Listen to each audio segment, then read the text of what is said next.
Yes people, good morning, good afternoon, good evening to all of you. कैसे सब लोग? Hope so आप सब लोग बहुत बढ़िया रहेंगे। मैं बता दूं, मैं भी बहुत अच्छा हूं। तो चलिए आज हम रिवाइज करने वाले एक टॉपिक जिसका नाम है सैलरी।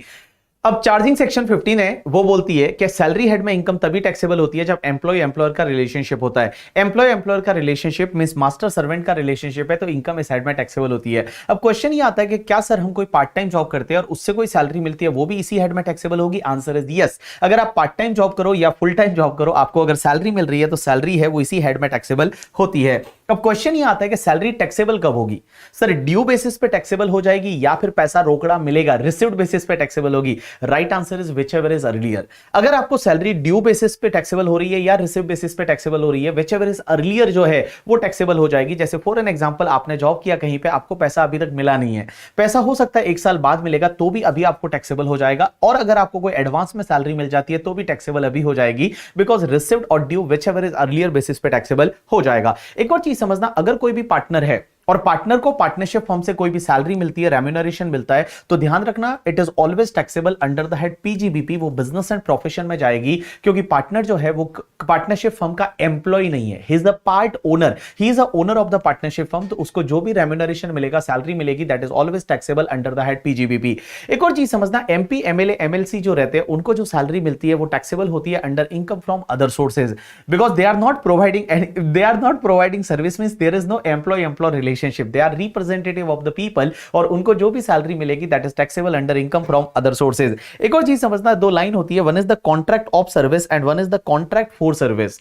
अगर कहीं पे कॉन्ट्रैक्ट ऑफ सर्विस दे रखा है, ये हमेशा ध्यान रखना, it is always taxable under the head salary, but अगर कॉन्ट्रैक्ट फॉर सर्विस दे रखा है, ये आपके टैक्सेबल हो जाएगा अंडर द हेड पीजीबीपी। अब एक और चीज समझना, बहुत बार क्या होता है कि अगर आप सैलरी किसी को फोरगो कर देते हो, जैसे मान लो आपकी सैलरी ड्यू हो गई लेकिन आप सैलरी जो है वो फोरगो कर देते हो, तो भी क्या आपके हाथ में टैक्सेबल होगी? Answer is yes. जैसे मान लो आपको सैलरी मिलने वाली है, आपने बोला कि ये वाली सैलरी गरीबों में बांट दो, तो भी वो सैलरी आप ही के हाथ में टैक्सेबल होगी। इसको बोला जाता है सैलरी फॉरगोन। लेकिन एक चीज समझना, अगर आप सैलरी है वो गवर्नमेंट को सरेंडर कर देते हो, एक रूल होता है उसके हिसाब से, अगर आप चाहो तो आप सेंट्रल गवर्नमेंट को अपनी सैलरी सरेंडर कर सकते हो, और अगर आपने गवर्नमेंट को सैलरी सरेंडर कर दी तो उस पर्टिकुलर केस में वो आपके लिए टैक्सेबल नहीं होता है। एक और चीज समझना, बहुत बार क्या होता है, आप जब जॉब ज्वाइन करते हो उससे पहले कोई पैसा मिलता है, या जॉब से रिटायर हो जाते हो उसके बाद में कोई पैसा मिलता है, लाइक ग्रेचुइटी वगैरह, then that is taxable under the head salary, वो भी सैलरी हेड में टैक्सेबल हो जाएगा। चलिए इस टॉपिक में हम सीखने वाले क्या है, इस टॉपिक में हम सीखने वाले हैं कि सैलरी इनकम कैसे कैलकुलेट करना है, और सैलरी इनकम कैसे कैलकुलेट करना है उसके लिए टोटल यहां पे इतने सारे नोट्स है, और अगर आप 17 नोट सीख लोगे तो आपको सैलरी टॉपिक है वो कंप्लीट हो जाएगा। सबसे पहले होता है बेसिक सैलरी। बेसिक सैलरी है वो हमेशा टैक्सेबल होता है। बेसिक सैलरी का मतलब होता है एक बेस सैलरी कि भैया इतना तो आपको मिलेगा, that is called basic salary, वो हमेशा टैक्सेबल होता है। दूसरा आपका होता है डियरनेस अलाउंस। डियरनेस अलाउंस का मतलब होता है, हिंदी में हम लोग बोलते हैं महंगाई भत्ता। अब डियरनेस अलाउंस अगर किसी भी पर्सन को मिलता है तो वो पूरा टैक्सेबल है, इट इज फुल्ली टैक्सेबल। अब एक चीज समझना, डियरनेस अलाउंस है ना वो 2 टाइप का होता है, one is the DA in terms और second is a DA not in terms. In terms का मतलब होता है ऐसा डीए जो आपके रिटायरमेंट बेनिफिट की कैलकुलेशन में काम में आएगा, that is called in terms. और नॉट इन टर्म्स का मतलब ऐसा डीए जो आपके रिटायरमेंट बेनिफिट का जो कैलकुलेशन होगा उसमें कंसिडर नहीं होगा, that is called DA not in terms. अब एक चीज समझना, टैक्सेबल करते टाइम आपको दोनों डीए टैक्सेबल करने हैं, मींस डीए इन टर्म्स है वो भी टैक्सेबल है, डीए नॉट इन टर्म्स है वो भी टैक्सेबल है। बहुत बार एग्जामिनर जो लिखता है वो ऐसे लिखता है कि DA forming part of the retirement benefit या not forming part of the retirement benefit. तो forming part of the retirement benefit means in terms और not forming part of the retirement benefit means not in terms. आपको taxable करते time अगर कोई DA मिलता है, पूरा टैक्सेबल करना है बाबू, पूरा आपको टैक्सेबल करने का है करके, ठीक है। चलिए उसके बाद में आगे बढ़ते हैं कमीशन। अगर मैं कमीशन की बात करूं तो कमीशन कोई भी टाइप का कमीशन हो, जैसे एक तो होता है टर्नओवर कमीशन, जैसे सेल्समैन वगैरह होते हैं उनको दिया जाता है टर्नओवर कमीशन, कि आप इतनी सेल करोगे तो आपको इतना कमीशन मिलेगा, that is called your turnover commission. तो टर्नओवर कमीशन मिले या बाकी कोई भी कमीशन मिले, अगर एम्प्लॉय को कमीशन मिलता है then it is always taxable. तो मैंने आपको यहां तक क्या बताया कि देखिए, सबसे पहले basic salary is fully taxable, DA अगर आपको मिलता है फुल्ली टैक्सेबल, भले वो इन टर्म्स है नॉट इन टर्म्स है। अगर कोई कमीशन मिलता है that is also fully taxable. अगर आपको कोई बोनस मिलता है, अब एक चीज समझना, अगर आपको कोई बोनस मिलता है तो बोनस टैक्सेबल होता है, लेकिन एक चीज ध्यान रखना, अगर मान लो एग्जामिनर सिर्फ इतना दे दे कि bonus declare by the employer, but अभी तक वो रिसीव नहीं हुआ, सिर्फ डिक्लेयर करने के बेसिस पे टैक्सेबल नहीं होगा, जैसे ही आपको वो रिसीव हो जाएगा उसके बेसिस पे वो टैक्सेबल हो जाएगा। एक कॉन्सेप्ट आता है advance salary and arrear salary. Advance salary किसको बोलते हैं? अगर आपको एडवांस में सैलरी मिल जाती है, अब क्वेश्चन ये आता है कि सर अगर एडवांस में सैलरी मिल गई तो क्या वो टैक्सेबल हो जाएगी? Answer is yes, advance salary taxable हो जाती है। जैसे मान लो मेरा एक एम्प्लॉय है, वो मुझे ये बोलता है कि सर आप हर महीने मुझे एडवांस में सैलरी दोगे, 1 तारीख को सैलरी दे दोगे। तो जैसे ही मैंने उसको 1 तारीख को सैलरी दी, उसके लिए वो टैक्सेबल हो जाएगी, तो एडवांस सैलरी टैक्सेबल हो जाती है। या बहुत बार कोई एम्प्लॉय ऐसा बोलता है कि नहीं सर मुझे है ना 1 साल की पूरी एडवांस में सैलरी चाहिए, तो जैसे ही आप सैलरी दोगे वो टैक्सेबल हो जाती है। लेकिन एक चीज समझना, बहुत बार एग्जामिनर बोलता है कि एडवांस अगेंस्ट सैलरी या सिर्फ एडवांस दे रखा है, तो ध्यान रखना वो एडवांस सैलरी नहीं है। Advance against salary word use किया है या ओनली एडवांस दे रखा है, इसका मतलब ये लोन है और लोन टैक्सेबल नहीं होगा। लोन जो है वो टैक्सेबल नहीं होता, एडवांस सैलरी होता है वो टैक्सेबल हो जाएगा। एक कॉन्सेप्ट आता है अरियर सैलरी। अरियर सैलरी का मतलब होता है कि अगर मान लो सैलरी को लेकर कोई डिस्प्यूट हो जाता है, सैलरी को लेकर कोई डिस्प्यूट हो जाता है और उसके बाद में अगर आपकी रेट्रोस्पेक्टिवली सैलरी जो है अभी दे दी जाती है, तो वो टैक्सेबल हो जाएगी जब वो रिसीव होती है। एग्जांपल के लिए मान लो सैलरी को लेकर कोई डिस्प्यूट था, कोविड की वजह से किसी को सैलरी नहीं मिली और कुछ डिस्प्यूट चल रहा था, डिस्प्यूट अभी रिजॉल्व हो गया और वो वाले पीरियड की सैलरी अभी मिल जाती है, that is called arrear of salary. और अरियर ऑफ सैलरी है वो भी टैक्सेबल हो जाता है at the time of the received या ड्यू व्हिचएवर इज अर्लियर। तो पहले ड्यू हुआ ही नहीं था मान लो और अभी आपको रिसीव होता है, तो उस टाइम पे वो टैक्सेबल हो जाएगा। अब एक कॉन्सेप्ट आता है, that is note number 6 is the gratuity. Gratuity का मतलब क्या होता है कि ग्रेच्युटी का मतलब जब आप रिटायर होते हो ना, नॉर्मली आप रिटायर होते हो तब आपको जो पैसा मिलता है कि आपने इतनी मेहनत की है, तो आपको एक लॉयल्टी बोनस मिलता है, that is called your gratuity. अब एक चीज समझना, ग्रेच्युटी अगर आपको ड्यूरिंग द एम्प्लॉयमेंट मिल जाए, ड्यूरिंग द एम्प्लॉयमेंट का मतलब आप जॉब भी कर रहे हो और आपको ग्रेच्युटी मिल गई। अगर आप जॉब भी कर रहे हो और आपको ग्रेच्युटी मिल गई, तो वो फुल्ली टैक्सेबल हो जाएगा ऑल एम्प्लॉयज के लिए। ऑल एम्प्लॉयज का means government employ, non government employ, सबके लिए टैक्सेबल हो जाएगा अगर ड्यूरिंग द एम्प्लॉयमेंट है तो। लेकिन एक चीज समझना, अगर ग्रेच्युटी आपको रिटायरमेंट के टाइम पे मिलती है, नॉर्मली ग्रेच्युटी है वो रिटायरमेंट के टाइम पे मिलती है, तो अगर नॉर्मली ग्रेच्युटी आपको रिटायरमेंट के टाइम पे मिलती है, तो रिटायरमेंट के टाइम पे अगर ग्रेच्युटी मिला तो वो एग्जेम्प्ट है या टैक्सेबल है, उसमें डिपेंड करेगा कि वो एम्प्लॉय है कौन। और यहां पे एग्जेम्पशन मिलती है अंडर सेक्शन 10(10) में, और 10(10) की एग्जेम्पशन ये बोलती है कि अगर वो गवर्नमेंट एम्प्लॉय है, गवर्नमेंट एम्प्लॉय का मतलब होता है कि अगर वो दामाद जी है करके, ठीक है, गवर्नमेंट का एम्प्लॉय है, सेंट्रल गवर्नमेंट स्टेट गवर्नमेंट का एम्प्लॉय है, तो गवर्नमेंट एम्प्लॉय है, तो उस पर्टिकुलर केस में उसको जो भी ग्रेच्युटी मिलेगा ना रिटायरमेंट के टाइम पे, वो फुल्ली एग्जेम्प्ट है, उस पर कुछ भी टैक्स पे करने की जरूरत नहीं है। लेकिन अगर वो अदर एम्प्लॉय है, मींस प्राइवेट एम्प्लॉय है, नॉन गवर्नमेंट एम्प्लॉय है, उसके केस में क्या होगा, तो उसके केस में एग्जेम्पशन मिलती है 10(10) में, लेकिन उसका एक लिमिट है। और लिमिट कितना है, उसमें 2 पार्ट होता है। वन इज द वो एम्प्लॉय क्या पोगा एम्प्लॉय है या नॉन पोगा एम्प्लॉय है। पोगा एम्प्लॉय का मतलब होता है ऐसा एम्प्लॉय जिसपे पेमेंट ऑफ ग्रेच्युटी एक्ट 1972 लगता है, दैट इज कॉल्ड पोगा एम्प्लॉय। और नॉन पोगा एम्प्लॉय अपन उसको बोलेंगे जिसपे पेमेंट ऑफ ग्रेच्युटी एक्ट 1972 नहीं लगता, that is called non POGA employee.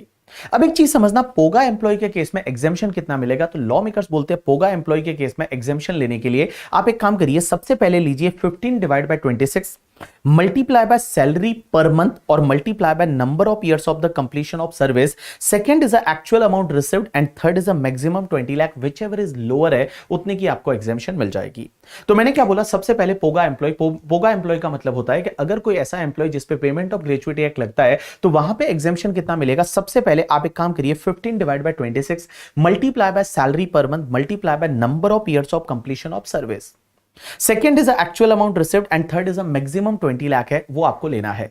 अब यहां पे एक चीज समझना, यहां पे लिखा हुआ है 15 divide by 26 means half month of the salary. यहां 15 डिवाइड बाय 26 को ऐसे याद रखिए, 15 अगस्त 26 जनवरी। सो 15 अगस्त 26 जनवरी multiply by salary per month multiply by number of year of completion of service. लेकिन सर सैलरी पर मंथ में क्या लेने का, तो सैलरी पर मंथ लेते टाइम आपको क्या करना है कि लेटेस्ट उसका बेसिक सैलरी कितना था और लेटेस्ट उसका डीए कितना था।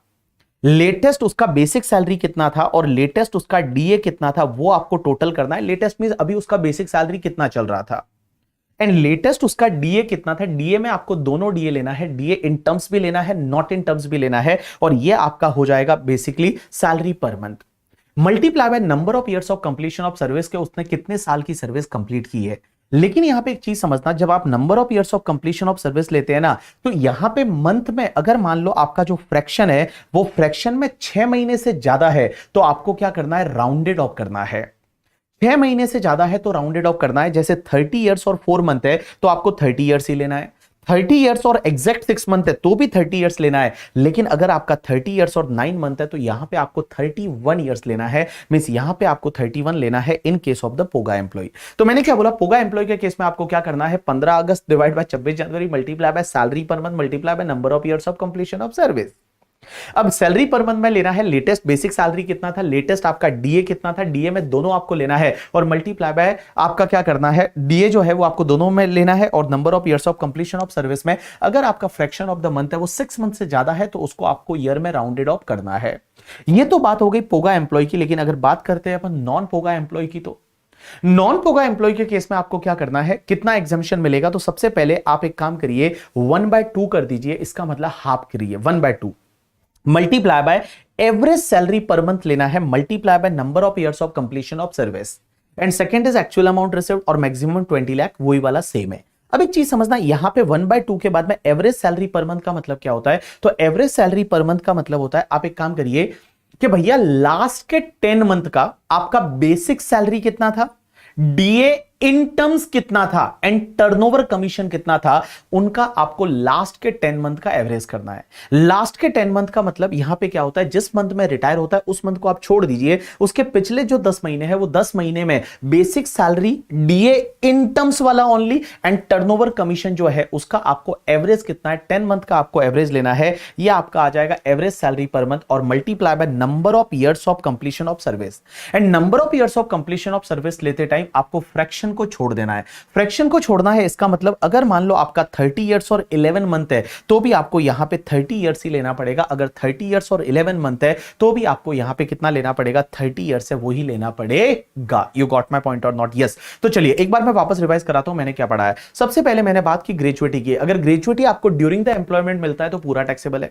At the time of retirement मिलता है तो उसमें गवर्नमेंट एम्प्लॉय दामाद जी को मिला तो पूरा एग्जेम्प्ट है, बाकी को मिला प्राइवेट एम्प्लॉय को आपको देखना पड़ेगा कि कौन सा पोगा या नॉन पोगा। अगर पोगा है तो पोगा के केस में आपको क्या करने का, 15 divide by 26 multiply by salary per month multiply by number of years of completion of service and यहां पे सैलरी पर मंथ में लेटेस्ट बेसिक सैलरी लेना है, लेटेस्ट डीए लेना है और डीए में दोनों आपको लेना है। और जब भी आप ईयर्स लोगे राउंडेड ऑफ करना है, 6 मंथ से ज्यादा का फ्रैक्शन है तो, और दूसरा एक्चुअल अमाउंट रिसीव, तीसरा maximum 20 lakh rupees, maximum 20 lakh rupees. अब एक बात समझना, नॉन पोगा एम्प्लॉय है तो 1/2 multiply by average salary per month multiply by number of years of completion of service और एवरेज सैलरी पर मंथ में आपको क्या लेना है, लास्ट के 10 मंथ का basic plus DA in terms plus turnover commission का आपको एवरेज लेना है और number of years of completion of service लेते टाइम फ्रैक्शन को आपको इग्नोर करना है।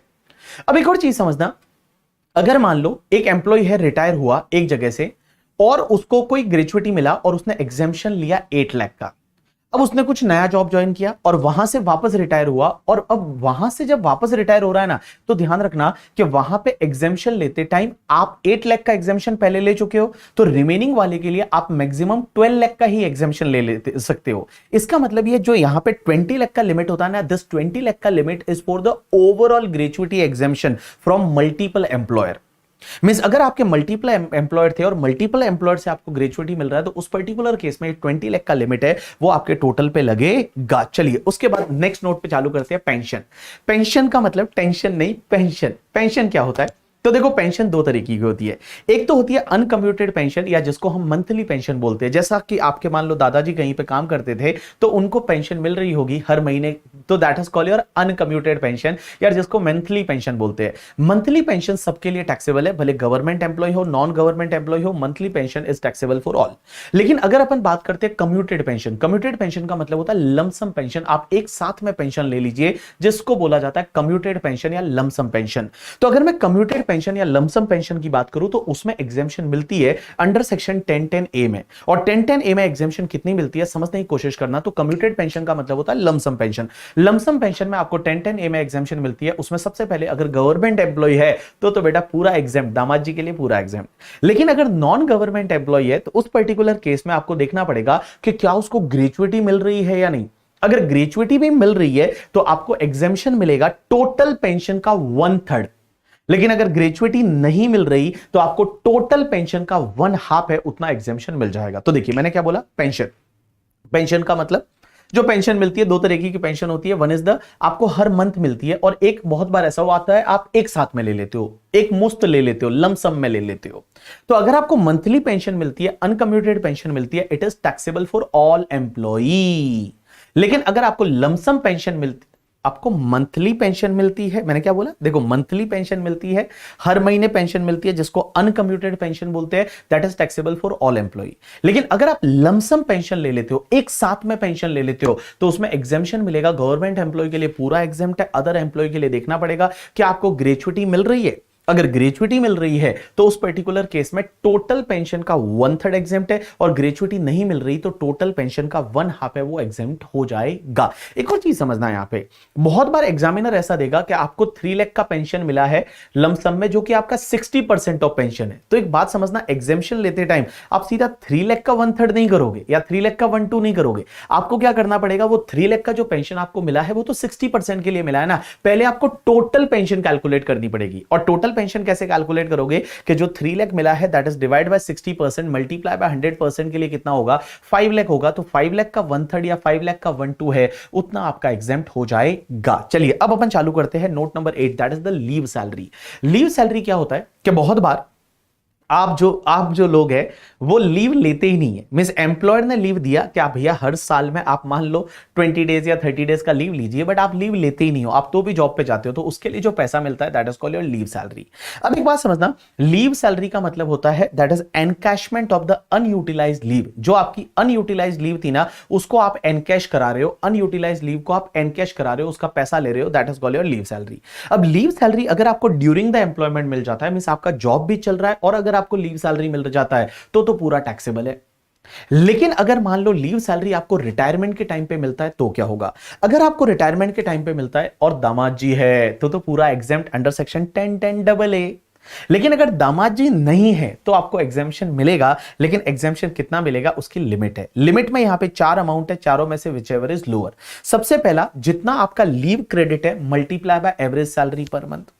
दूसरा 10 month multiply by average salary per month. तीसरा एक्चुअल अमाउंट रिसीव्ड, एंड चौथा 25 लाख। यहां पे बेटा अमेंडमेंट हुआ है, लास्ट ईयर तक 3 लाख हुआ करता था, but now it is 25 lakh which ever is lower. तो मैंने क्या बोला, सबसे पहले आप एक काम करिए, leave credit multiply by average salary per month, 10 month multiply by average salary per month, actual amount received and maximum 25 lakh. अब यहां पे एक चीज समझना, लीव क्रेडिट किसको बोलते हैं। तो लीव क्रेडिट का मतलब होता है कि आपका लीव क्रेडिट है कितना, मींस कितनी लीव आपको अलाउ की थी और उसमें से आपने कितनी लीव ले ली, तो उसका जो बैलेंस रहेगा that is called your leave credit. जैसे leave allowed minus leave taken को आप लेस कर दीजिए, जो बचेगा that is called your leave credit. अब एक चीज समझना, लीव अलाउड में आप कितना लोगे पता है, लीव अलाउड लेते टाइम जो एम्प्लॉयर जितना भी लीव अलाउ कर रहा है वो लोगे।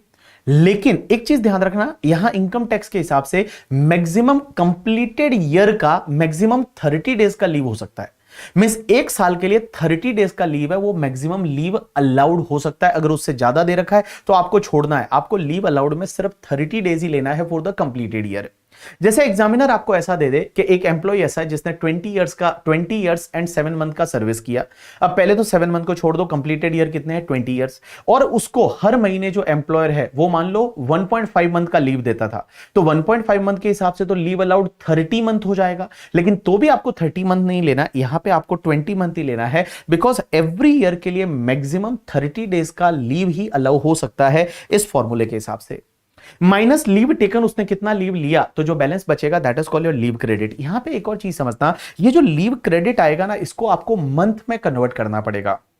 अगर नंबर ऑफ डेज दे रखा है तो आप एक काम करिए, डिवाइड बाय 30 कर दीजिए, आपका मंथ में कन्वर्ट हो जाएगा। जैसे एग्जामिनर बहुत बार आप अगर कैलकुलेट करोगे 120 डेज का लीव आया, तो 120 डेज का लीव आया मतलब ये 4 मंथ का लीव है, तो आप यहां पे लीव क्रेडिट जो है वो 4 मंथ आ जाएगा करके, ठीक है। तो 4 month that is leave credit multiply by average salary per month. अब क्वेश्चन ये आता है एवरेज सैलरी पर मंथ में क्या लेना, तो एवरेज सैलरी पर मंथ का मतलब होता है कि जब रिटायर हुआ ना उस एग्जैक्टली उस डेट से पिछले 10 मंथ का आप basic salary, DA in terms and turnover commission का एवरेज लीजिए।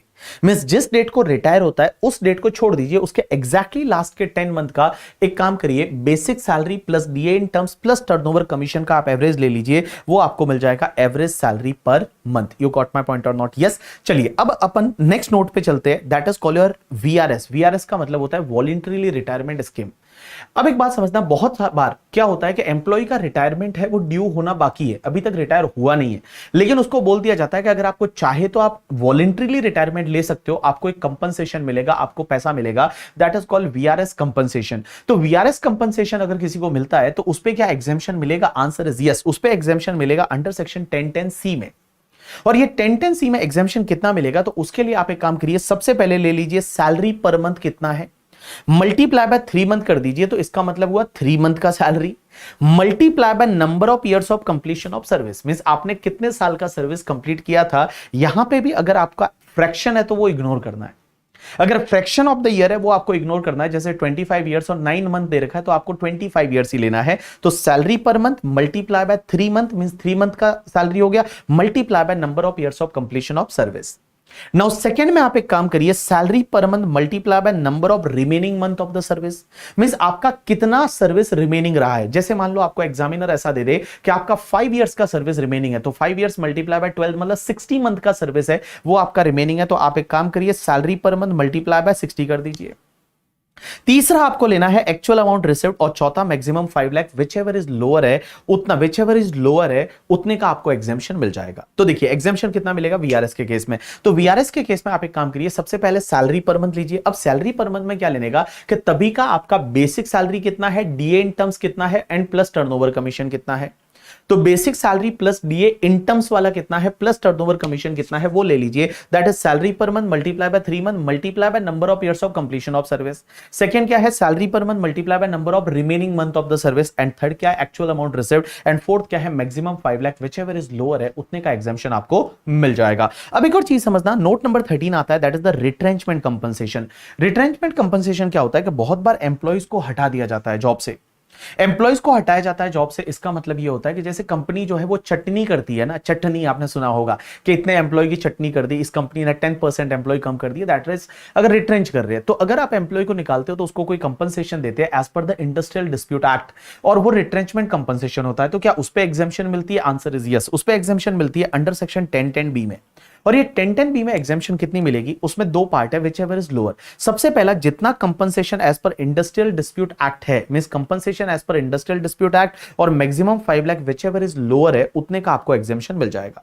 तो एग्जेम्पशन कितना मिलेगा? एग्जेम्पशन मिलेगा कि जो compensation as per the industrial dispute act और maximum 5 lakh, whichever is lower. But sir ये इंडस्ट्रियल डिस्प्यूट एक्ट के हिसाब से कंपनसेशन कैलकुलेट कैसे होता है? तो उसके लिए आप एक काम करिए, सबसे पहले लीजिए 15 डिवाइड बाय 26, 15 अगस्त 26 जनवरी, मल्टीप्लाई कर दीजिए average salary of the last 3 month, last 3 month का एवरेज सैलरी कितना है वो ले लीजिए, और multiply by number of years of completion of service. और यहां number of years of completion of service लेते टाइम आपको ध्यान रखना है, अगर फ्रैक्शन 6 महीने से ज्यादा है तो यहां पे आपको राउंडेड ऑफ करना है। एक बात बताऊं आपको, देखो दो जगह ही ऐसी है जहां पे आपको ईयर का फ्रैक्शन राउंडेड ऑफ करना है, एक तो ग्रेचुइटी में पोगा एम्प्लॉय और दूसरा रिट्रेंचमेंट कंपनसेशन। बस दो जगह ही ऐसी है जहां पे आपको number of years of completion of service है उसमें 6 महीने से ज्यादा के फ्रैक्शन को राउंडेड ऑफ करना है, एक तो ग्रेचुइटी में पोगा एम्प्लॉय और दूसरा ये तुम्हारा रिट्रेंचमेंट कंपनसेशन वाला। अब यहां पे एवरेज सैलरी पर मंथ लेते टाइम आपको सैलरी की डेफिनेशन में क्या लेना है, तो सैलरी की डेफिनेशन में आपका basic salary plus DA in terms plus turnover commission. एक बात बताऊं, मैक्सिमम जगह आपके सैलरी की डेफिनेशन में यही आएगा, basic salary plus DA in terms plus turnover commission. सिर्फ ध्यान रखना कि एक तो तुम्हारे वहां पे जो ग्रेचुइटी में अपन ने पोगा एम्प्लॉय पढ़ा था, वो पोगा एम्प्लॉय में वहां पे सैलरी में बेसिक प्लस डीए दोनों है करके, ठीक है, वहां एक जगह चेंज है, अदरवाइज आप देखोगे तो हर जगह यही डेफिनेशन है, salary plus DA in terms plus turnover commission. लेकिन पोगा एम्प्लॉय में ग्रेचुइटी एग्जेम्पशन लेते टाइम वहां पे सैलरी प्लस डीए में बोथ लिखा हुआ था, डीए इन टर्म्स भी लेना है, नॉट इन टर्म्स भी लेना है पोगा में। और एक मैं सैलरी की डेफिनेशन में चेंजेस बताऊंगा इन case of the house facility, जब मैं हाउस फैसिलिटी पढ़ाऊंगा वहां पे मैं आपको एक चेंज बताऊंगा। चलिए अब अपन बात करते हैं अलाउंसेस की। ये अलाउंसेस क्या होते हैं कि जैसे बहुत बार हर महीने आपको कुछ ना कुछ खर्चे होते हैं, तो उसके लिए आपका एम्प्लॉयर आपको एक फिक्स पैसा दे देता है कि चलिए इतना पैसा मिलेगा, आपको खर्चा करना है तो करो, नहीं करो तुम्हारी मर्जी है, ठीक है। जैसे एचआर है, house rent allowance. House rent allowance क्या होता है, हर महीने एम्प्लॉयर आपको एक पैसा देता है, एक फिक्स अमाउंट देता है, आपको खर्चा करना है तो करो, आपको घर लेके रहना है घर लेके रहो, रोड पे रहना है रोड पे रहो, आपको अगर मान लो रेलवे स्टेशन पे रहना है रेलवे स्टेशन रहो, आपको पैसा मिलेगा, दैट इज कॉल्ड अलाउंसेस। अब एक चीज समझना, अलाउंसेस के केस में क्या होता है, आपको एग्जेम्पशन मिलती है, वो एग्जेम्पशन मिलती है अंडर सेक्शन 1014 करके। अब ये एग्जामिशन कितनी मिलती है, क्या मिलती है, अपन एक काम करते हैं, इसका एक शॉर्टकट मैंने आपको बताया था, दैट इज द कुत्ता टीसी उधर है करके। आपको इसको ऐसे याद रखना है, कुत्ता टीसी उधर है करके, ठीक है। कुत्ता, एक कुत्ता अलग है, एक है टीसी उधर और एक है का मतलब होता है एचआरए, वो अपन लास्ट में देखेंगे। चलिए सबसे पहले बात करते हैं कुत्ता। कुत्ता में सबसे पहला होता है सी का मतलब कम्यूटेशन अलाउंस या जिसको ट्रांसपोर्ट अलाउंस बोलते हैं। कम्यूटेशन अलाउंस या ट्रांसपोर्ट अलाउंस किस लिए मिलता है, अगर आप ऑफिस से घर पे जाओ, घर से ऑफिस जाओ और उसके लिए आपके कुछ खर्चे होते हैं, तो ऑफिस से घर, घर से ऑफिस के लिए आपको कम्यूटेशन अलाउंस मिलता है। तो कम्यूटेशन अलाउंस अगर आपको मिल रहा है तो उसके सामने आपको एग्जेम्पशन मिलेगी, बट एग्जेम्पशन सिर्फ यहां पे किसको मिलती है, दिव्यांग एम्प्लॉय को। अगर कोई भी एम्प्लॉय है वो ब्लाइंड है, डेफ है या फिर डम्ब है या हैंडीकैप्ड है, मींस दिव्यांग एम्प्लॉय है, उसको एग्जेम्पशन मिलती है मैक्सिमम 3200 पर मंथ की। Maximum 3200 per month. जैसे पर मंथ मान लो 5000 का कम्यूटेशन अलाउंस मिलता है, तो out of that 3200 is exempt, remaining 1800 is taxable. अगर मिलता ही 2500 है तो पूरा ही 2500 एग्जेम्प्ट हो जाएगा। बट ध्यान रखना ये एग्जेम्पशन सिर्फ किसको मिलती है, दिव्यांग एम्प्लॉय को। दूसरा सी में देखिए 3 है, कुत्ता में सी में 3 है। दूसरा जो है that is the children education allowance. Children education allowance का एग्जेम्पशन मिलता है कितना पता है, maximum 100 per month per child, maximum 2 child. So maximum 100 per month per child, maximum 2 child. Children hostel allowance है, उसका एग्जेम्पशन मिलेगा maximum 300 per month per child, maximum 2 child. उसके बाद यू का मतलब होता है अंडरग्राउंड अलाउंस, जो माइंस में काम करते हैं उन एम्प्लॉइज को मिलता है अंडरग्राउंड अलाउंस, उसमें एग्जेम्पशन मिलेगी मैक्सिमम 800 पर मंथ। उसके बाद में आपका कुत्ता, टी का मतलब होता है यहां पे that is tribal area allowance. जो ट्राइबल एरियाज वगैरह, जैसे मान लो छत्तीसगढ़ के कुछ एरियाज है, मान लो वो ट्राइबल एरियाज है, तो ट्राइबल एरियाज में अगर कोई एम्प्लॉय काम करता है तो उसको ट्राइबल एरिया अलाउंस मिलता है, उसमें आपको एग्जेम्पशन मिलेगी मैक्सिमम 200 पर मंथ। उसके बाद में allowances for the employ of the transport undertaking, कुत्ता आ मतलब last, that is allowances to employ of the transport undertaking. जो ट्रांसपोर्ट अंडरटेकिंग में जो ड्राइवर होते हैं, कंडक्टर होते हैं, उनको एक जो अलाउंस मिलता है उसमें एग्जेम्पशन मिलेगी, जितना अमाउंट रिसीव्ड हुआ उसका 70% या 10,000 per month, which ever is lower है उतने का एग्जेम्पशन मिल जाएगी। तो यहां पे आपका ये कंप्लीट हो जाता है कुत्ता करके, ठीक है। तो 3 सी वाले U T and A, that is कुत्ता। तो देखिए सबसे पहले कुत्ता, सबसे पहला कम्यूटेशन अलाउंस या जिसको अपन ट्रांसपोर्ट अलाउंस भी बोलते हैं, घर से ऑफिस, ऑफिस से घर, जो भी तुम्हारा हैंडीकैप्ड एम्प्लॉय है उसको अगर ये मिलता है तो उसको एग्जेम्पशन मिलेगी 3200 पर मंथ मैक्सिमम। दूसरा children education allowance 100 per month per child, maximum 2 child exemption मिलेगी। Children hostel allowance 300 per month per child, maximum 2 child exemption मिलेगी। अंडरग्राउंड अलाउंस है, उसमें मैक्सिमम 800 पर मंथ का एग्जेम्पशन मिलेगा। ट्राइबल एरिया अलाउंस में maximum 200 per month का exemption मिलेगा। And allowances to the employ of the transport undertaking है, उसमें जितना अमाउंट आपको रिसीव्ड हुआ उसका 70% या maximum 10,000 per month, which ever is lower है उतने का एग्जेम्पशन मिल जाएगी। तो देखो कुत्ता में क्या है, लिमिट है कि इस लिमिट है इतनी एग्जेम्पशन मिलेगी, कुत्ते को अपने के लिमिट में रहने का, तो लिमिट वाली एग्जेम्पशन मिलेगी। उसके बाद टीसी उधर है, तो सबसे पहले टीसी उधर है में क्या आता है, तो टी का मतलब ट्रेवलिंग और ट्रेवलिंग ऑन टूर अलाउंस। यहां पे ट्रेवलिंग ऑन टूर अलाउंस का मतलब होता है बहुत सारे एम्प्लॉय है वो टूर पे ही रहते हैं, जैसे मान लो सेल्समैन वगैरह, that is called travelling on tour allowance. एक तुम्हारा कन्वेंस अलाउंस, उसके बाद यूनिफॉर्म अलाउंस, उसके बाद डेली अलाउंस, उसके बाद हेल्पर अलाउंस जो ऑफिस पर्पस के लिए होता है, और रिसर्च अलाउंस या एकेडमिक अलाउंस। एक बात समझना, यहां पे टीसी उधर करके, ठीक है, तो टीसी उधर है travelling on tour allowance, second is convince allowance, third is uniform allowance, fourth is daily allowance, fifth is helper allowance and sixth is research allowance या जिसको अपन एकेडमिक अलाउंस भी बोलते हैं। एक चीज समझना, ये जितने भी अलाउंसेस है ना, ये आपके एग्जेम्प्ट उतने होंगे जितना एम्प्लॉय ने खर्चा कर दिया। मींस एम्प्लॉय ने जितना खर्चा किया वो एग्जेम्प्ट है, और बेटा बाकी वाला टैक्सेबल होगा। जैसे मान लो ट्रेवलिंग ऑन टूर अलाउंस या कन्वेंस अलाउंस है, वो 10,000 मिला, out of that 7,000 is spend by the employ, तो रिमेनिंग 3,000 है वो टैक्सेबल हो जाएगा। तो मैंने क्या बोला, यहां पे देखिए travelling on tour allowance, conveyance allowance, uniform allowance, daily allowance, helper allowance and research allowance. इसमें आपको एग्जेम्पशन कितना मिलेगा, जितना अमाउंट एक्चुअली स्पेंड किया उतना एग्जेम्प्ट है, बाकी वाला टैक्सेबल हो जाएगा। Next part is related to the HRA. HRA का मतलब होता है हाउस रेंट अलाउंस। अब एक चीज समझना, एचआरए की एग्जेम्पशन मिलती है अंडर सेक्शन 1013A, बट ये एग्जेम्पशन कितनी मिलती है, विच ever is lower out of the 3 amount. सबसे पहला क्या है, 40% और 50% ऑफ द सैलरी। आपकी जो सैलरी है उसका 40% या 50% करिए। अब आप बोलोगे 40% 50% कैसे डिसाइड होगा, तो देखो अगर मान लो एम्प्लॉय है, उसने जो घर लिया है वो मेट्रो में लिया है। मेट्रो का मतलब यहां पे 4 सिटीज है, Mumbai, Delhi, Kolkata and Chennai. So only Mumbai, Delhi, Kolkata and Chennai. So Mumbai, Delhi, Kolkata and Chennai, वहां पे अगर रहता है एम्प्लॉय तो उस पर्टिकुलर केस में 50%, अदर जगह रहता है तो आपका 40%। तो आप एक काम करिए, सबसे पहले 40% और 50% ऑफ सैलरी लीजिए। लेकिन यहां पे सैलरी का मतलब होता है basic salary plus DA in terms plus turnover commission. तो basic salary plus DA in terms plus turnover commission लेना है। दूसरा आपका actual amount received HRA employee को कितना मिला, एंड तीसरा आपको जितना रेंट एम्प्लॉय ने पे किया माइनस 10% ऑफ सैलरी। तो जितना एम्प्लॉय ने रेंट पे किया माइनस 10% ऑफ द सैलरी, और सैलरी का मतलब वही basic plus DA in terms plus turnover commission, which ever is lower है उतना आपको एग्जेम्पशन मिल जाएगा। तो देखिए मैंने क्या बोला, एचआरए का एग्जेम्पशन, एचआरए का एग्जेम्पशन मिलता है वो 1013A में मिलता है। कितना एग्जेम्पशन मिलेगा, तो 40 और 50% ऑफ द सैलरी। दूसरा क्या है तुम्हारा एक्चुअल अमाउंट रिसीव्ड, और तीसरा rent paid minus 10% of salary, which ever is lower है उतना एग्जेम्पशन मिल जाएगा। अब एक बात बताऊं मैं आपको, कुत्ता टीसी उधर है को छोड़ के अगर कोई भी अलाउंसेस मिलता है, जैसे मान लो आपको कोई अदर अलाउंसेस मिल गया, जैसे टिफिन अलाउंस मिल गया या मेडिकल अलाउंस मिल गया, तो अलाउंसेस वर्ड अगर आपको दे रखा है और इसको छोड़ के अगर कोई भी दूसरा अलाउंस मिलता है तो समझना वो हमेशा टैक्सेबल है ऑल एम्प्लॉय के लिए, वो हमेशा टैक्सेबल है ऑल एम्प्लॉयज के लिए। तो यहां पे ये वाला नोट है वो आपका कंप्लीट हो जाता है। अब अपन चालू करते हैं प्रोविडेंट फंड करके।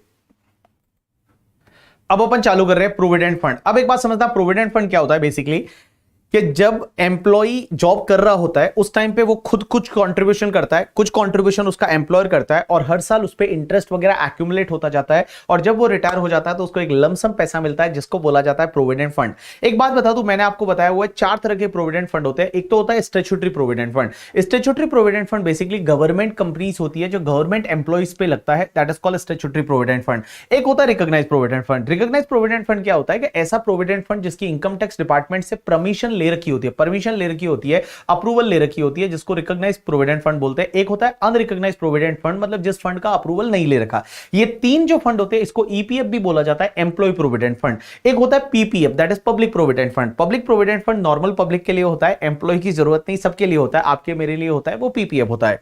अब आपको पीपीएफ से रिलेटेड अदर सोर्सेज में बात करेंगे, यहां पे हम बात कर रहे हैं ईपीएफ से रिलेटेड एम्प्लॉय प्रोविडेंट फंड। अब एक बात समझना, एम्प्लॉय प्रोविडेंट फंड में अगर कोई एम्प्लॉय कंट्रीब्यूशन करता है खुद की सैलरी से, तो एम्प्लॉय ने अगर जो खुद का कंट्रीब्यूशन होता है ना, एम्प्लॉय का खुद का कंट्रीब्यूशन वो इग्नोर करने का, लेकिन उसका डिडक्शन आपको एटीसी में मिलेगा अंडर चैप्टर 6 से। अब आप बोलोगे इग्नोर क्यों करने का, बड़ा सिंपल सी बात है। एक बात बताओ, एम्प्लॉय का सैलरी सपोज 10,000 था, एंड इस 10,000 में से 2,000 का उसने कंट्रीब्यूशन किया, 8,000 उसको सैलरी एम्प्लॉय को रिसीव्ड हुई। अब एक बात बताओ, एम्प्लॉय के हाथ में टैक्सेबल तो पूरा 10,000 हो चुका होगा ना, तो टैक्सेबल तो 10,000 हो चुका होगा, तो उसने जो 2,000 का कंट्रीब्यूशन किया है that is out of his taxable salary ना।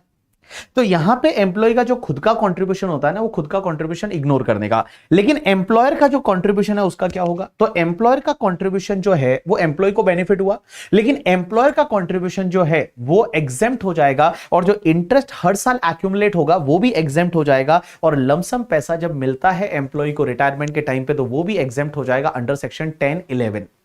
तो इसका मतलब क्या हुआ, एम्प्लॉय का कंट्रीब्यूशन इग्नोर करिए, एम्प्लॉयर का कंट्रीब्यूशन एग्जेम्प्ट है, इंटरेस्ट आएगा वो भी एग्जेम्प्ट है, पैसा मिलेगा वो भी एग्जेम्प्ट है, मींस एग्जेम्प्ट एग्जेम्प्ट एग्जेम्प्ट। जब आप पैसे डाल रहे हो तब भी एग्जेम्प्ट है, जब उस पे इंटरेस्ट अक्रू हो रहा है तो भी एग्जेम्प्ट है, रिटायरमेंट के टाइम पे जो पैसा मिलेगा वो भी एग्जेम्प्ट है। तो that is called your statutory provident fund. Exam में नॉर्मली ये वाला नहीं आता है क्योंकि तीनों ही जगह एग्जेम्प्ट है। उसके बाद होता है recognised provident fund, that is called RPF. अब एक बात समझना, आरपीएफ में क्या होता है, एम्प्लॉय का जो खुद का कंट्रीब्यूशन है वो इग्नोर करो, बट उसका डिडक्शन आप एटीसी में एम्प्लॉय ले सकता है। एम्प्लॉयर का जो कंट्रीब्यूशन है, एम्प्लॉयर ने एम्प्लॉय के लिए जो कंट्रीब्यूशन किया है, एक बात बताऊं, एम्प्लॉयर का कंट्रीब्यूशन एम्प्लॉय के लिए जो किया है वो एग्जेम्प्ट तो है, लेकिन कितना एग्जेम्प्ट है पता है, only up to 12% of the salary. तो एम्प्लॉय का जितना सैलरी है उसका अप टू 12% है, वो एम्प्लॉय के हाथ में एग्जेम्प्ट हो जाएगा। इन excess of 12% of salary taxable होगा। सैलरी का मतलब basic salary plus DA in terms plus turnover commission. अब एक और चीज समझना, जो हर साल इंटरेस्ट एक्यूमुलेट होता है उसका क्या, तो हर साल जो इंटरेस्ट एक्यूमुलेट होता है आरपीएफ में वो 9.5% पर एनम तक एग्जेम्प्ट है। मींस जितना इंटरेस्ट एक्यूमुलेट होगा, जो फंड का बैलेंस है उसमें 9.5% तक का जो इंटरेस्ट रहेगा वो एग्जेम्प्ट है, 9.5% से ऊपर वाला इंटरेस्ट है वो टैक्सेबल हो जाएगा। तो देखिए मैंने क्या बोला, अगर रिकॉग्नाइज प्रोविडेंट फंड की बात करूं, एम्प्लॉय का कंट्रीब्यूशन इग्नोर करो बट एटीसी में डिडक्शन मिलेगा। एम्प्लॉयर का कंट्रीब्यूशन एग्जेम्प्ट है up to 12% of salary, interest जो आएगा वो एग्जेम्प्ट है अप टू 9.5%, बट रिटायरमेंट पे जो पैसा मिलेगा वो पूरा एग्जेम्प्ट है, अंडर सेक्शन 10-12 पूरा एग्जेम्प्ट है। लेकिन एक चीज समझना, यहां पे रिटायरमेंट के टाइम पे जो पैसा मिल रहा है वो एग्जेम्प्ट होता है, लेकिन वो एग्जेम्प्ट तभी होगा जब एम्प्लॉय ने एटलीस्ट 5 इयर्स और मोर का सर्विस रेंडर किया है। एटलीस्ट एम्प्लॉय ने 5 इयर्स और मोर का सर्विस रेंडर किया है तो ही वो एग्जेम्प्ट होगा, अदरवाइज वो एग्जेम्प्ट नहीं होगा। लेकिन गाइस इसके 3 एक्सेप्शनल केसेस है, वहां पे एम्प्लॉय ने अगर 5 इयर्स का सर्विस रेंडर नहीं किया तो उस पर्टिकुलर केस में भी क्या होगा, एग्जेम्प्ट होगा। एक तो अगर एम्प्लॉय रिटायर हो जाता है due to the ill health, means employee की जो हेल्थ ठीक नहीं थी और उसकी वजह से वो 5 इयर्स के अंदर अंदर रिटायर हो गया, या फिर मान लो एम्प्लॉयर का बिजनेस ही बंद हो गया करके, ठीक है, या फिर एम्प्लॉय रिटायर हुआ और एम्प्लॉय ने क्या किया, एम्प्लॉयर को ये इंस्ट्रक्शन दिया है कि उसका जो भी आरपीएफ का बैलेंस है ना, वो आरपीएफ का बैलेंस है वो न्यू एम्प्लॉयर के आरपीएफ में ट्रांसफर कर दो। मींस अपने एम्प्लॉयर को ये इंस्ट्रक्शन दिया है कि आरपीएफ में जितना भी बैलेंस है वो न्यू एम्प्लॉयर के आरपीएफ में ट्रांसफर कर दो, या फिर इसको न्यू पेंशन स्कीम जो है एनपीएस में ट्रांसफर कर दो। अगर वो ऐसा इंस्ट्रक्शन के साथ रिटायर हो रहा है तो even he has retired with in the period of 5 years, तो भी उसको जो पैसा मिलेगा वो आपका एग्जेम्प्ट हो जाएगा। अब एक और चीज समझना, यहां पर एक अमेंडमेंट आया था लास्ट ईयर। अमेंडमेंट ये बोलता है कि जो भी एम्प्लॉय का खुद का कंट्रीब्यूशन है, देखो खुद का कंट्रीब्यूशन इग्नोर है करके, ठीक है, खुद का कंट्रीब्यूशन है उसको अपन इग्नोर करते हैं क्योंकि वो टैक्स भरने के बाद जो पैसा आता है उसमें पैसा डाला है। अब एक चीज समझना, इस पे जो इंटरेस्ट आता है, आप देखिए एसपीएफ पे जो इंटरेस्ट है वो इंटरेस्ट भी एग्जेम्प्ट है, आरपीएफ पे जो इंटरेस्ट है वो एग्जेम्प्ट है अप टू 9.5% पर एनम। लेकिन एक चीज समझना, लॉ मेकर्स बोलते हैं कि अगर एम्प्लॉय ने आरपीएफ और एसपीएफ में जो एम्प्लॉय का खुद का कंट्रीब्यूशन है ना, वो खुद का कंट्रीब्यूशन पे जो इंटरेस्ट आता है वो भी एग्जेम्प्ट है। लेकिन एक चीज ध्यान रखना, उसका कंट्रीब्यूशन अगर 2,50,000 से ज्यादा है, एम्प्लॉय का कंट्रीब्यूशन अगर 2,50,000 से ज्यादा है तो 2,50,000 से ऊपर वाले अमाउंट पे जो भी इंटरेस्ट आएगा वो टैक्सेबल होगा। देखो मैंने क्या बोला, एम्प्लॉय का कंट्रीब्यूशन, देखो एम्प्लॉय का कंट्रीब्यूशन जो भी एसपीएफ में करता है, आरपीएफ में करता है, एम्प्लॉय का 2,50,000 पर एनम तक का कंट्रीब्यूशन है तो उस पे इंटरेस्ट आएगा, वो एग्जेम्प्ट है, या तो पूरा एग्जेम्प्ट एसपीएफ में या आरपीएफ में 9.5% तक एग्जेम्प्ट। लेकिन एक चीज समझना, अगर उसने 2,50,000 से ज्यादा कंट्रीब्यूशन किया, जैसे फॉर एन एग्जांपल उसने 4 लाख का कंट्रीब्यूशन किया, तो 2,50,000 तक पे जो इंटरेस्ट आएगा वो तो आपका एग्जेम्प्ट हो जाएगा। लेकिन 250 के ऊपर वाला जो भी इंटरेस्ट आएगा एम्प्लॉय को, वो जो एक्यूमुलेट होगा वो पूरा टैक्सेबल हो जाएगा। लेकिन एक चीज समझना, यहां 2,50,000 की जगह ये लिमिट 5 लाख हो जाएगी अगर एम्प्लॉयर कोई भी कंट्रीब्यूशन नहीं करता है। इफ एम्प्लॉयर कोई भी कंट्रीब्यूशन नहीं करता है, अगर एम्प्लॉय बेचारा खुद ही कंट्रीब्यूट कर रहा है, एम्प्लॉयर कुछ भी कंट्रीब्यूशन नहीं करता आरपीएफ एसपीएफ में, तो ये लिमिट जो है वो 2,50,000 की जगह 5 लाख हो जाएगी। लेकिन गाइस ये जो अमेंडमेंट है ये 1/4/2021 से एप्लीकेबल है करके, ठीक है। चलिए उसके बाद में एक फंड होता है unrecognised provident fund. Unrecognised provident fund means ऐसा प्रोविडेंट फंड जिसकी रिकॉग्निशन नहीं ले रखी है। उसमें क्या होता है, एम्प्लॉय का कंट्रीब्यूशन इग्नोर करो एंड एटीसी का डिडक्शन अनरिकॉग्नाइज्ड प्रोविडेंट फंड के कंट्रीब्यूशन पे एम्प्लॉय को नहीं मिलता। तो आप एक काम करिए, एम्प्लॉय का कंट्रीब्यूशन इग्नोर करो, एम्प्लॉयर का कंट्रीब्यूशन देखो जब पैसा डाला तब एग्जेम्प्ट है, इंटरेस्ट जो मिलेगा हर साल, इंटरेस्ट जो एक्यूमुलेट होगा वो भी एग्जेम्प्ट है। लेकिन बेटा जब पैसा रिटायरमेंट के टाइम पे मिलेगा तो क्या होगा, यूआरपीएफ से। तो यूआरपीएफ से पैसा अगर रिटायरमेंट पे मिलता है तो एम्प्लॉय का कंट्रीब्यूशन जो था वो इग्नोर करना है, क्योंकि एम्प्लॉय ने जो कंट्रीब्यूट किया था वो तो टैक्स भरने के बाद वाला पैसा कंट्रीब्यूट किया था और वही वाला पैसा वापस मिल जाता है तो उसको इग्नोर करना है। लेकिन एम्प्लॉय के कंट्रीब्यूशन पे जो भी इंटरेस्ट आएगा वो इंटरेस्ट टैक्सेबल हो जाएगा under income from other sources, और जो एम्प्लॉयर का कंट्रीब्यूशन और एम्प्लॉयर के कंट्रीब्यूशन पे इंटरेस्ट था वो टैक्सेबल हो जाएगा under the head salary in hands of the employ. तो देखिए मैंने क्या बोला, अनरिकॉग्नाइज्ड प्रोविडेंट फंड में क्या होता है, एम्प्लॉय का कंट्रीब्यूशन इग्नोर करो, एम्प्लॉयर का कंट्रीब्यूशन जब किया तब एग्जेम्प्ट है, इंटरेस्ट आया वो भी एग्जेम्प्ट है, पैसा मिलेगा तो टैक्सेबल है। एम्प्लॉय का कंट्रीब्यूशन है वो इग्नोर करो, एम्प्लॉय के कंट्रीब्यूशन पे जो इंटरेस्ट आया that is taxable under income from other sources. Employer का कंट्रीब्यूशन है, एम्प्लॉयर के कंट्रीब्यूशन पे जो इंटरेस्ट आएगा that is taxable under the head salary. अब एक आता है that is the superannuation fund. ये सुपर एनुएशन फंड क्या होता है कि हर साल एम्प्लॉयर कुछ ना कुछ एक साथ में लमसम कंट्रीब्यूट करता है, that is called superannuation fund. Employer करता है, एम्प्लॉय खुद भी करता है। तो अगर एम्प्लॉय का कंट्रीब्यूशन है अप्रूव्ड सुपर एनुएशन फंड, देखो दो तरह के होते हैं, अप्रूव्ड और अनअप्रूव्ड। अगर अप्रूव्ड सुपर एनुएशन फंड है तो एम्प्लॉय का कंट्रीब्यूशन आप इग्नोर करो। एम्प्लॉयर का कंट्रीब्यूशन जो रहेगा वो एग्जेम्प्ट है, बट कितना पता है, up to 7,50,000 per annum, but ये लिमिट में आएगा अंडर सेक्शन 1727। अब ये 1727 का परक्यूजिट क्या है अभी थोड़ी देर में मैं आपको सिखा दूंगा। इस पे जो इंटरेस्ट आएगा वो इंटरेस्ट भी एग्जेम्प्ट है, और अगर लमसम पैसा मिलता है रिटायरमेंट के टाइम पे तो वो भी एग्जेम्प्ट है। तो अप्रूव्ड सुपर एनुएशन फंड में क्या है कि एम्प्लॉय का कंट्रीब्यूशन इग्नोर करो, एम्प्लॉयर का कंट्रीब्यूशन है वो एग्जेम्प्ट होगा up to 7,50,000 per annum, and interest जो मिलेगा वो एग्जेम्प्ट है, रिटायरमेंट के टाइम पे पैसा मिलेगा वो भी एग्जेम्प्ट है। लेकिन अनअप्रूव्ड सुपर एनुएशन फंड है तो उसका ट्रीटमेंट सेम वैसा ही होगा जैसा अनरिकॉग्नाइज्ड प्रोविडेंट फंड का था। जैसे अपन ने यूआरपीएफ का यहां पे ट्रीटमेंट पढ़ा था वैसा का वैसा रहेगा unrecognised that is unapproved superannuation fund का। चलिए अब अपन चालू करते हैं परक्यूजिट। और परक्यूजिट सेक्शन 17(2) होती है। परक्यूजिट क्या होते हैं, देखो अगर एम्प्लॉय को कोई एडिशनल बेनिफिट मिलते हैं, एक्स्ट्रा बेनिफिट मिलते हैं, उसको बोला जाता है परक्यूजिट। जैसे एग्जांपल के लिए आपको मान लो आप बीमार पड़ गए, आपका इलाज आपके एम्प्लॉयर ने कराया, दैट इज कॉल्ड परक्यूजिट। आपको रहने के लिए घर दे दिया, आपको यूज करने के लिए गाड़ी दे दी, तो इट इज कॉल्ड परक्यूजिट, इसको अपन बोलते हैं परक्यूजिट। देखो अलाउंसेस और परक्यूजिट में क्या फर्क होता है, अलाउंसेस होता है ना वो फिक्स अमाउंट रहता है, हर महीने मिलता है and that is part of salary. But perquisite है वो कोई फिक्स अमाउंट नहीं होता, वो एक्स्ट्रा बेनिफिट होते हैं, एडिशनल बेनिफिट होते हैं, और एक्चुअल खर्चा होता है तभी आपको मिलता है। तो कभी भी ध्यान रखना अगर एग्जाम में अलाउंसेस वर्ड यूज किया हुआ है तो वो अलाउंसेस की बात कर रहा है, जो अपन पहले कुत्ता टीसी उधर है पढ़ चुके हैं। बट अगर मान लो प्रोवाइडेड वर्ड यूज किया है, फैसिलिटी वर्ड यूज किया है, तो इसका मतलब समझना वो परक्यूजिट की बात कर रहे हैं। तो परक्यूजिट में सबसे पहला परक्यूजिट होता है लीव ट्रेवल कंसेशन। ये लीव ट्रेवल कंसेशन क्या होता है कि एम्प्लॉयर एम्प्लॉय को बोलता है कि आप इंडिया में कहीं भी घूमने जाइए, और घूमने जाते हैं तो वहां पे जो आपका ट्रेवलिंग का खर्चा है वो एम्प्लॉयर आपको रीएम्बर्स करेगा, एम्प्लॉयर आपको देगा, that is called leave travel concession. तो लीव ट्रेवल कंसेशन का बेनिफिट एम्प्लॉय को अगर मिलता है तो एम्प्लॉय को यहां पे एक एग्जेम्पशन मिलती है अंडर सेक्शन 10(5). और ये 10 क्लॉज नंबर 5 में एग्जेम्पशन कैसे मिलती है, कितनी मिलती है, तो उसमें आपको ये देखना पड़ेगा कि एम्प्लॉय ट्रेवल कौन से मोड से कर रहा है। अगर एम्प्लॉय ट्रेवल है वो बाय एयर मींस फ्लाइट से जा रहा है, अगर एम्प्लॉय है वो बाय फ्लाइट से जा रहा है, तो जो भी इकोनॉमी क्लास का फेयर होता है एंड एक्चुअल एक्सपेंडिचर उसने कितना इंकर किया, विच एवर इज लोअर है, उतने का एग्जेम्पशन मिल जाएगा। लेकिन एम्प्लॉय जो है वो किसी और मोड से जा रहा है, मींस एयर से नहीं जा रहा, फ्लाइट से नहीं जा रहा, वो किसी और मोड से जा रहा है, ट्रेन से जा रहा है, बस से जा रहा है, बैलगाड़ी में जा रहा है, बाइक लेके जा रहा है, साइकिल लेके जा रहा है, उसकी मर्जी है, दूसरे किसी मोड से जा रहा है, तो क्या होगा, एम्प्लॉय जहां पे जा रहा है क्या वहां पे रेलवे फैसिलिटी अवेलेबल है या नहीं। अगर रेलवे फैसिलिटी अवेलेबल है तो एग्जेम्पशन कितना मिलेगा, जितना एक्चुअल एक्सपेंडिचर हुआ, और फर्स्ट क्लास एसी का railway fair, first class AC railway fair which ever is lower है, उतने का एग्जेम्पशन मिलेगा। लेकिन जहां पे वो जा रहा है वहां पे रेलवे फैसिलिटी अवेलेबल है ही नहीं, वहां रेल जाती नहीं है। तो अगर वहां रेलवे फैसिलिटी अवेलेबल नहीं है तो आपको देखना पड़ेगा कि क्या वहां रिकॉग्नाइज्ड ट्रांसपोर्ट फैसिलिटी अवेलेबल है या नहीं। अगर रिकॉग्नाइज्ड ट्रांसपोर्ट फैसिलिटी अवेलेबल है तो उस पर्टिकुलर केस में एग्जेम्पशन कितना मिलेगा, जितना एक्चुअल एक्सपेंडिचर हुआ, और डिलक्स क्लास का बस का फेयर, डिलक्स क्लास बस का fair which ever is lower.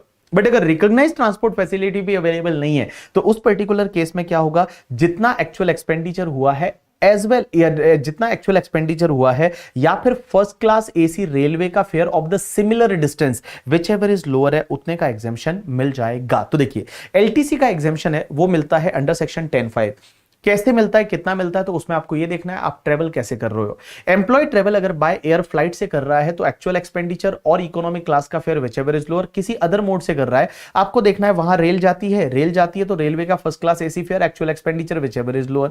Rail नहीं जाती, क्या वहां पे कोई रिकॉग्नाइज्ड ट्रांसपोर्ट बस की फैसिलिटी है, आंसर इज यस। तो रिकॉग्नाइज्ड जो ट्रांसपोर्ट बस की फैसिलिटी है उसमें डिलक्स क्लास जो फेयर रहता है और actual expenditure which ever is lower, और अगर वो भी नहीं है तो आप एक काम करिए, सिमिलर डिस्टेंस का रेलवे का एक्चुअल रेलवे का जो फेयर है फर्स्ट क्लास एसी का वो ले लीजिए, और actual expenditure which ever is lower, उतना एग्जेम्पशन मिल जाएगा। अब एक बात समझना, एम्प्लॉय यहां पे जब इंडिया के अंदर घूमने जा रहा है तो घूमने किस किस को साथ में लेके जाना है। तो यहां पे साथ में किस किस को लेके जाएंगे तो एग्जामिशन मिलेगा।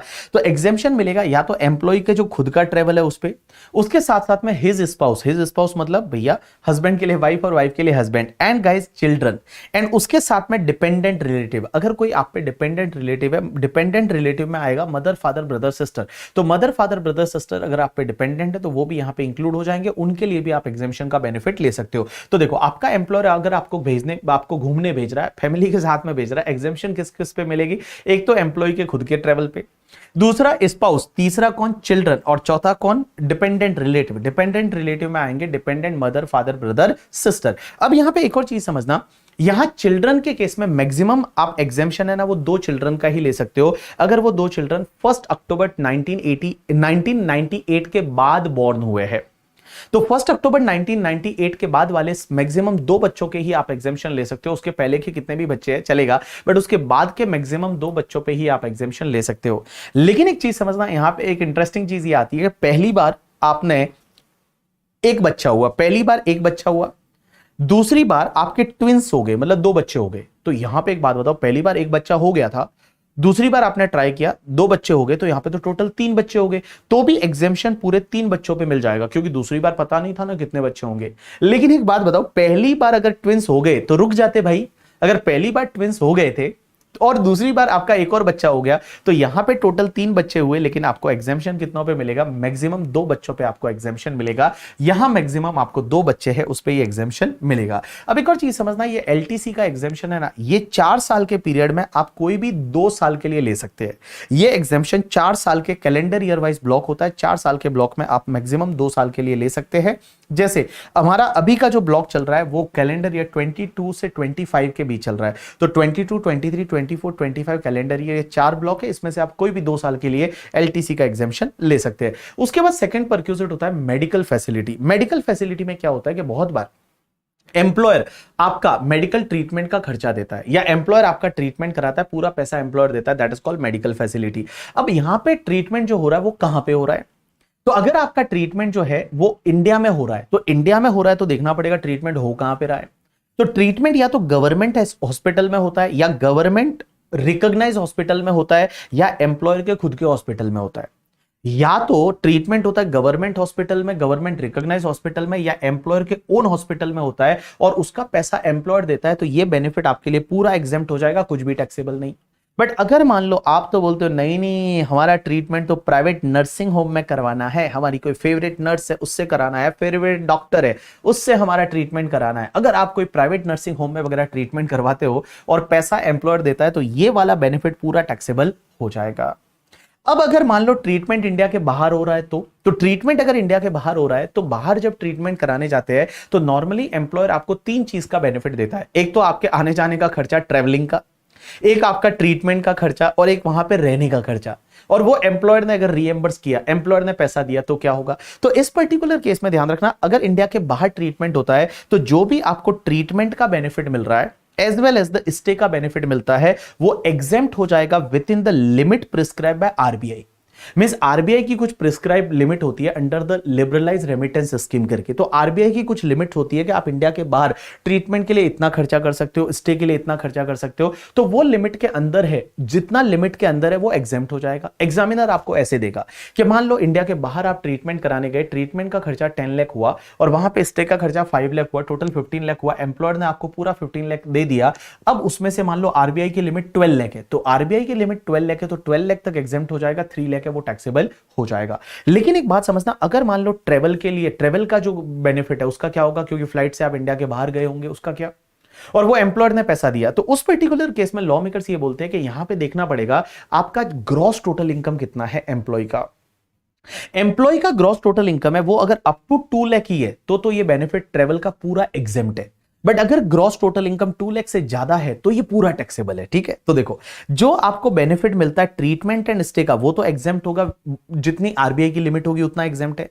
लेकिन ट्रेवल का बेनिफिट जो मिला है वो एग्जेम्प्ट कितना होगा पता है आपको, देखना है आपका ग्रॉस टोटल इनकम कितना है। Gross total income is with in the limit of the 2 lakh, तो पूरा एग्जेम्प्ट करना है। बट अगर 2 लाख से ज्यादा है तो पूरा टैक्सेबल हो जाएगा ट्रेवल का बेनिफिट। अब एक और चीज समझना, क्वेश्चन ये आता है कि ट्रीटमेंट होना किसका चाहिए। तो ट्रीटमेंट होना चाहिए एक तो एम्प्लॉय का या फिर स्पाउस का या चिल्ड्रन का या फिर डिपेंडेंट रिलेटिव, और डिपेंडेंट रिलेटिव में वही मदर फादर ब्रदर सिस्टर आ जाएंगे। अब एक और चीज समझना, यहां पे जो आपका ट्रेवल का बेनिफिट है ना, as well as the stay का बेनिफिट का एग्जाम्पशन दो लोगों के लिए मैक्सिमम मिलेगा। एक तो पेशेंट के लिए जिसको जो बीमार है, जिसका ट्रीटमेंट हो रहा है, और दूसरा उसके साथ में एक अटेंडेंट गया है, तो अटेंडेंट जो एक है उसका एग्जाम्पशन आपको मिल जाएगा। अब एक और चीज समझना, यहां पे ध्यान रखना कि बहुत बार क्या होता है, एम्प्लॉयर एम्प्लॉय के लिए मेडिकल इंश्योरेंस प्रीमियम पे करता है, हेल्थ इंश्योरेंस एम्प्लॉयर लेता है, और एम्प्लॉयर क्या करता है, एम्प्लॉय के लिए हेल्थ इंश्योरेंस प्रीमियम पे करता है, मेडिक्लेम के लिए प्रीमियम पे करता है। तो वो प्रीमियम का बेनिफिट पूरा एग्जेम्प्ट है, वो टैक्सेबल नहीं होगा। वो प्रीमियम का बेनिफिट है वो पूरा एग्जेम्प्ट है, वो टैक्सेबल नहीं होगा। अब एक और चीज समझना, बहुत बार क्या होता है, आपको पता है बहुत बार कोविड हुआ था बच्चों को क्या, बहुत सारे एम्प्लॉयज को कोविड हुआ था, और कोविड के ट्रीटमेंट के लिए पैसा एम्प्लॉयर ने दिया था, और उन्होंने बहुत बार क्या होता था कि गवर्नमेंट हॉस्पिटल खाली ही नहीं थे, तो प्राइवेट हॉस्पिटल में इलाज कराया, तो क्या वो भी एग्जेम्प्ट होगा? Answer is yes. यहां पे एक एग्जेम्पशन ऐसा दिया था कि अगर मान लो कोविड से रिलेटेड कोई भी बीमारी हुई, और कोविड से रिलेटेड कोई भी बीमारी हुई है और उसका अगर ट्रीटमेंट कराया जाता है और एम्प्लॉयर ने पैसा दिया, भले वो प्राइवेट हॉस्पिटल में कराया लेकिन कोविड से रिलेटेड ट्रीटमेंट था, तो वो बेनिफिट पूरा एग्जेम्प्ट हो जाएगा, वो टैक्सेबल नहीं होगा। लेकिन उसमें कुछ ना कुछ कंडीशन है। कंडीशन क्या है कि पॉजिटिव रिपोर्ट, जो आपकी कोविड पॉजिटिव रिपोर्ट है एम्प्लॉय की या फैमिली मेंबर की, वो सबमिट करनी पड़ेगी एम्प्लॉयर को, वो डिटेल देगा। एज वेल एज आपका सब नेसेसरी डॉक्यूमेंट देने पड़ेंगे, मेडिकल ट्रीटमेंट एम्प्लॉय या उसके फैमिली मेंबर से रिलेटेड, और जो कोविड-19 से रिलेटेड था, suffered within 6 month from the date of being determined as कोविड-19 पॉजिटिव, मतलब कोविड-19 पॉजिटिव जैसे ही आप हुए उसके 6 महीने के अंदर अंदर कोई बीमारी वगैरह हुई कोविड से रिलेटेड है और उसका ट्रीटमेंट वगैरह कराया, तो जो भी बेनिफिट एम्प्लॉयर ने दिया वो पूरा एग्जेम्प्ट हो जाएगा करके, ठीक है। और एक्सपेंडिचर कितना हुआ उसका सर्टिफिकेट देना पड़ेगा। तो उस पर्टिकुलर केस में अगर ये तीनों कंडीशन सेटिस्फाइड होती है, तो एम्प्लॉयर ने कोविड ट्रीटमेंट कराया एम्प्लॉय के लिए, भले वो प्राइवेट हॉस्पिटल में कराया, तो भी वो पूरा एग्जेम्प्ट हो जाएगा। अब एक बात समझना, बहुत एम्प्लॉयर क्या करता है, एम्प्लॉय को लोन देता है कि चल तेरी शादी के लिए लोन ले दे देते हैं, या घर खरीदना है लोन दे देते हैं, और वो लोन कंसेशनल रेट पे देता है, या बहुत बार इंटरेस्ट ही चार्ज नहीं करता, तो उस पर्टिकुलर केस में क्या ये भी टैक्सेबल, ये बेनिफिट टैक्सेबल होगा? आंसर इज यस, ये बेनिफिट भी टैक्सेबल होगा। लेकिन इसमें एक चीज समझना, बेनिफिट टैक्सेबल कितना होगा, जितना लोन का अमाउंट है वो पूरा टैक्सेबल नहीं होगा। लोन का जो अमाउंट है मल्टीप्लाई बाय एसबीआई का इंटरेस्ट रेट कितना है, और माइनस एक्चुअल इंटरेस्ट कितना एम्प्लॉय पे कर रहा है, वो आप लेस कर दीजिए। जो भी आपका डिफरेंस रेट रहेगा मल्टीप्लाई बाय लोन का अमाउंट कितना है, उतना बेनिफिट टैक्सेबल होगा। जैसे एग्जांपल के लिए मान लो मेरे एम्प्लॉय ने मेरे से 5 लाख रुपीस का लोन लिया, चलो मैंने उसको 5 लाख रुपीस का लोन दे दिया। अब मैंने उसको जो लोन दिया ना वो 4% इंटरेस्ट से दिया, 4% इंटरेस्ट की रेट है, और एसबीआई की रेट है मान लो 9%। तो यहां पे क्या होगा, 9% माइनस 4%, बेनिफिट 5% का हुआ, तो 5 lakh multiply by 5% comes to the 25,000। So 25,000 का इंटरेस्ट बेनिफिट है वो टैक्सेबल हो जाएगा in hands of the employee. लेकिन यहां पे एक चीज समझना, बहुत बार क्या होता है, छोटा मोटा लोन होता है। छोटा मोटा लोन का मतलब, अगर मान लो उसको बेचारे को एक साइकिल खरीदनी थी और उसके लिए उसने मेरे से 10,000 का लोन लिया, तो बेनिफिट टैक्सेबल नहीं होगा। मींस अप टू 20,000 का लोन है तो बेनिफिट टैक्सेबल नहीं करना, 20,000 से ज्यादा लोन है तो ही बेनिफिट टैक्सेबल करना है। और एक और चीज समझना, यहां पे आपको क्या करना है, अगर मान लो लोन जो लिया है वो कोई स्पेसिफाइड डिजीज के ट्रीटमेंट के लिए लिया है, जैसे मान लो कोई दिल दहला देने वाली बीमारी हो गई एम्प्लॉय को, और एम्प्लॉय ने उस ट्रीटमेंट के लिए अगर कोई लोन लिया है, तो उसका कोई भी इंटरेस्ट बेनिफिट है वो टैक्सेबल नहीं करना, भले यहां पे जो आपका इंटरेस्ट है वो आपका आपका लोन है वो 20,000 से ज्यादा है। यहां पे एक बात समझना, आप जो एसबीआई का इंटरेस्ट रेट लोगे वो कौन सी डेट का लोगे, तो एसबीआई का इंटरेस्ट रेट आपको लेना है 1 अप्रैल of the previous year. Means previous year आपके लिए 23-24 है, तो 1 अप्रैल 2023 को एसबीआई का इंटरेस्ट रेट क्या है वो आपको लेना है, ठीक है। अब एक और चीज समझना, यहां पे इंटरेस्ट कैलकुलेट होता है ना वो आउटस्टैंडिंग बैलेंस पे होता है, और आउटस्टैंडिंग बैलेंस कौन सा लेना है, एवरी मंथ के लास्ट डेट को कितना आउटस्टैंडिंग था। तो जैसे आपको मान लो अप्रैल में फॉर एन एग्जांपल आप एवरी मंथ कुछ ना कुछ अमाउंट पे कर रहे हो, रीपे कर रहा है एम्प्लॉय है वो कुछ ना कुछ रीपे कर रहा है, तो आपको देखना है कि अप्रैल के एंड में कितना होगा, उस पे 1 मंथ का इंटरेस्ट, मई में के एंड में कितना है, उस पे 1 मंथ का इंटरेस्ट, वैसे आपको कैलकुलेट करना है। बट अगर रीपेमेंट नहीं हुआ तो आप सीधा रेट लेके कैलकुलेट कर सकते हैं। चलिए, उसके बाद नेक्स्ट परक्यूजिट आता है गिफ्ट। गिफ्ट के केस में अगर एम्प्लॉय को एम्प्लॉयर से गिफ्ट मिलता है तो गिफ्ट का क्या होगा, अगर गिफ्ट पैसा मिला है, कैश में मिला है, तो पूरा टैक्सेबल कर दो। बट अगर काइंड में मिला है, मींस अगर मान लो काइंड में मिला है, जैसे कोई टीवी मिल गया गिफ्ट में, या कोई रेडियो मिल गया, मोबाइल फोन मिल गया, तो अगर गिफ्ट है वो इन काइंड में मिला है, तो उसमें आपको देखना है कि अगर उसकी वैल्यू लेस देन 5,000 है तो पूरा एग्जेम्प्ट है। लेस देन 5,000 है तो पूरा एग्जाम्प्ट है, लेकिन वैल्यू अगर 5,000 या उससे ज्यादा है तो पूरा टैक्सेबल कर देने का। बहुत बार क्या होता है, ईसॉप मिलता है एम्प्लॉय को, तो एम्प्लॉय को अगर ईसॉप मिलता है तो उस पर्टिकुलर केस में क्या होता है, एम्प्लॉय को बेनिफिट मिलेगा। और एम्प्लॉय को बेनिफिट कितना मिलेगा, टैक्सेबल कितना होगा, कि जो एफएमवी ऑफ द शेयर है माइनस इश्यू प्राइस कितना है। जैसे for an example fair market value share का 300 था और एम्प्लॉय को ईसॉप में 100 रुपीज में दे दिया, तो 200 रुपीज का बेनिफिट है वो एम्प्लॉय के लिए टैक्सेबल हो जाएगा करके। ठीक है, यहां पे एफएमवी आपको कौन सी डेट की लेनी है, एफएमवी आपको उस डेट की लेनी है जिस डेट को एम्प्लॉय वो अपना ऑप्शन एक्सरसाइज करता है। तो एम्प्लॉय ने जिस दिन ऑप्शन एक्सरसाइज किया उस दिन की आपको यहां पे एफएमवी लेनी है। अब यहां पे एक और चीज समझना कि सर आप बोल रहे हो कि एफएमवी माइनस जो इश्यू प्राइस है वो डिफरेंस टैक्सेबल हो जाएगा। जैसे 300 का एफएमवी था, 100 रुपीज में ईशॉप इश्यू किया था, 200 टैक्सेबल हो गया। लेकिन एम्प्लॉय आगे जाके उस शेयर को बेचेगा तो कॉस्ट क्या लेगा, तो कॉस्ट आपको फिर 300 लेनी है, क्योंकि 100 रुपीज आपने कंपनी को दिया था, 200 पे आपने सैलरी में पे किया, तो अब आपकी कॉस्ट है वो 300 हो जाएगी। तो फ्यूचर में अगर वो शेयर को बेचते और कैपिटल गेन लगता है तो उसकी कॉस्ट ऑफ एक्विजिशन आपको 300 लेना है। उसके बाद नेक्स्ट पार्ट पे चलते हैं, यूज ऑफ मूवेबल असेट। बहुत बार ऐसा होता है कि एम्प्लॉयर क्या करता है, एम्प्लॉय को कोई असेट यूज करने के लिए देता है कि चल तेरे घर पे ये यूज कर ले करके। ठीक है, जैसे घर के लिए मान लो रेडियो दे दिया, टीवी दे दिया, फ्रीज दे दिया, तो उस पर्टिकुलर केस में क्या होगा, तो अगर एम्प्लॉयर ने कोई असेट यूज करने के लिए दिया है, आपको देखना है वो असेट है कौन सी। तो असेट अगर लैपटॉप या कंप्यूटर है, एक बात बताओ, कंप्यूटर लैपटॉप एम्प्लॉय को देते हैं, एम्प्लॉय बेचारा काम करता है घर पे बैठे बैठे भी, तो उसको कोई बेनिफिट ज्यादा मिलता नहीं है। हो सकता है कभी कभी कुछ मूवी वूवी देख लेता होगा नेटफ्लिक्स पे वगैरह, बट ज्यादा बेनिफिट होता नहीं है, तो वो वाला पूरा एग्जेम्प्ट होगा। अगर आपने यूज करने के लिए लैपटॉप दिया या फिर कंप्यूटर दिया तो पूरा एग्जेम्प्ट है। लेकिन अगर आपने कोई अदर असेट दी, तो जैसे टीवी है, एसी है, एटसेट्रा एटसेट्रा, अगर अदर असेट दी, तो अब वो अदर असेट में आपको देखना है कि वो असेट है किसकी। अगर एम्प्लॉयर की खुद की है, अगर एम्प्लॉयर की खुद की असेट है और एम्प्लॉयर ने खुद की असेट ही एम्प्लॉय को यूज करने के लिए दिया है, तो एम्प्लॉय के हाथ में टैक्सेबल बेनिफिट होगा 10% ऑफ द कॉस्ट, मींस उसका जितना कॉस्ट था उस असेट का मल्टीप्लाई बाय 10% एम्प्लॉय के हाथ में टैक्सेबल होगा। अगर वो हायर्ड बाय द एम्प्लॉयर है, मींस एम्प्लॉयर ने भाड़े पे लाके और वो असेट यूज करने के लिए दी है एम्प्लॉय को, तो उस पर्टिकुलर केस में टैक्सेबल अमाउंट होगा higher charges paid by the employer. अब एक और कॉन्सेप्ट आता है ट्रांसफर ऑफ मूवेबल असेट। बहुत बार क्या होता है, एम्प्लॉयर एम्प्लॉय को असेट बेच देता है। जैसे फॉर एन एग्जांपल मेरे पास में एक कार थी और वो कार मैंने मेरे एम्प्लॉय को सस्ते में दे दी, मेरे पास एक साइकिल थी वो सस्ते में दे दी, मेरे पास कोई फर्नीचर था वो सस्ते में मैंने एम्प्लॉय को बेच दिया। अगर transfer of the movable asset है तो क्या होगा, तो एम्प्लॉय के हाथ में टैक्सेबल कितना होगा, जो भी आपका डब्ल्यूडीवी है माइनस एम्प्लॉय कितना पैसा दे रहा है, डिफरेंस है वो टैक्सेबल हो जाएगा। जैसे मान लो मैंने कार है मेरे एम्प्लॉय को ट्रांसफर कर दी, उसका डब्ल्यूडीवी है वो 2 लाख है, बट एम्प्लॉय ने मुझे उसमें 50,000 ही दिया, तो 1,50,000 का उसको बेनिफिट हुआ, तो 1,50,000 उसके हाथ में टैक्सेबल हो जाएगा। तो यहां पे टैक्सेबल अमाउंट आपको कैसे निकालना है, आपको देखना पड़ेगा वो असेट कौन सी है। अगर कंप्यूटर एंड लैपटॉप है तो बेटा टैक्सेबल अमाउंट होगा डब्ल्यूडीवी माइनस कंसिडरेशन। लेकिन एक चीज ध्यान रखना, यहां पे डब्ल्यूडीवी निकालते टाइम आपको डेप्रीशिएशन कंसिडर करना है at the rate 50% on the WDV method. WDV method से आप एक काम करिए, जैसे फॉर एन एग्जांपल मैंने कंप्यूटर लैपटॉप है वो 3 इयर्स पहले खरीदा था, तो 3 इयर्स पहले खरीदा था और खरीदा था 1 लाख में, तो आज डब्ल्यूडीवी कितनी होगी, तो 1 लाख में से मेरे को क्या करना है, 3 इयर्स अगर हो चुके हैं तो 50% है वो डेप्रीशिएशन लेस करना है 3 इयर्स का। तो मैंने क्या बोला कि अगर मान लो यहां पे कंप्यूटर लैपटॉप एम्प्लॉयर एम्प्लॉय को ट्रांसफर करता है, तो यहां पे डब्ल्यूडीवी निकालते टाइम डब्ल्यूडीवी कैसे निकालनी है, डेप्रीशिएशन कैलकुलेट करना है at the rate 50% through the WDV method.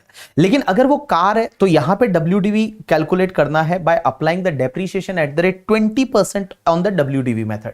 Means WDV method से आप 20% की रेट लेंगे और 20% की रेट से आपको डेप्रीशिएशन कैलकुलेट करना है। लेकिन अगर कोई अदर असेट है, तो जैसे मान लो कैमरा है, साइकिल है, बाइक है, तो क्या करेंगे, तो वहां पे डब्ल्यूडीवी कैलकुलेट करना है, डेप्रीशिएशन लेना है 10% ऑन एसएलएम मेथड।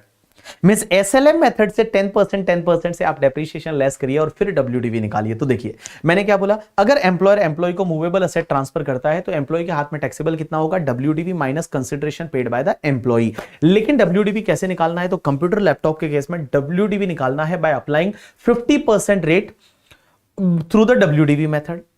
कार के केस में 20% डब्ल्यूडीवी मेथड और अदर असेट के केस में 10% एसएलएम मेथड से आपको डेप्रीशिएशन लेस करना है। लेकिन एक और चीज समझना, यहां पे डेप्रीशिएशन सिर्फ आप कंप्लीटेड ईयर का लेस करोगे।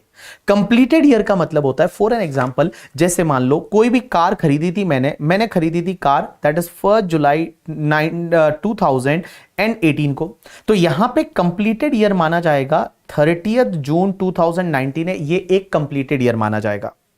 तो जितने ईयर कंप्लीटेड है, जितने कंप्लीटेड ईयर है, उतने ईयर के लिए आपको डेप्रिसिएशन यहां पे लेस करना है डब्ल्यूडीवी कैलकुलेट करने के लिए। उसके बाद होता है लंच फैसिलिटी। बहुत बार क्या होता है, एम्प्लॉयर एम्प्लॉय को अपने ऑफिस में लंच करवाता है कि चलो यहां पे लंच करिए, और लंच का पैसा एम्प्लॉयर देता है। तो उस पर्टिकुलर केस में लॉ मेकर्स बोलते हैं कि अगर उसकी वैल्यू अप टू 50 रुपीज है तो 50 रुपीज तक एग्जेम्प्ट है, उसके ऊपर वाला टैक्सेबल हो जाएगा। तो जैसे लंच दिया जाता है, या फिर बहुत बार क्या किया जाता है, वो कार्ड दिए जाते हैं, पता है, एक टोकन होते हैं, कूपन होते हैं, जिसको पेड वाउचर बोलते हैं, सोडेक्सो एंड ऐसे कुछ वाउचर होते हैं। तो उसमें क्या होता है कि अगर पर मील है उसकी वैल्यू 50 रुपीज है तो 50 रुपीज तक एग्जेम्प्ट है, 50 रुपीज के ऊपर वाला है वो टैक्सेबल हो जाएगा।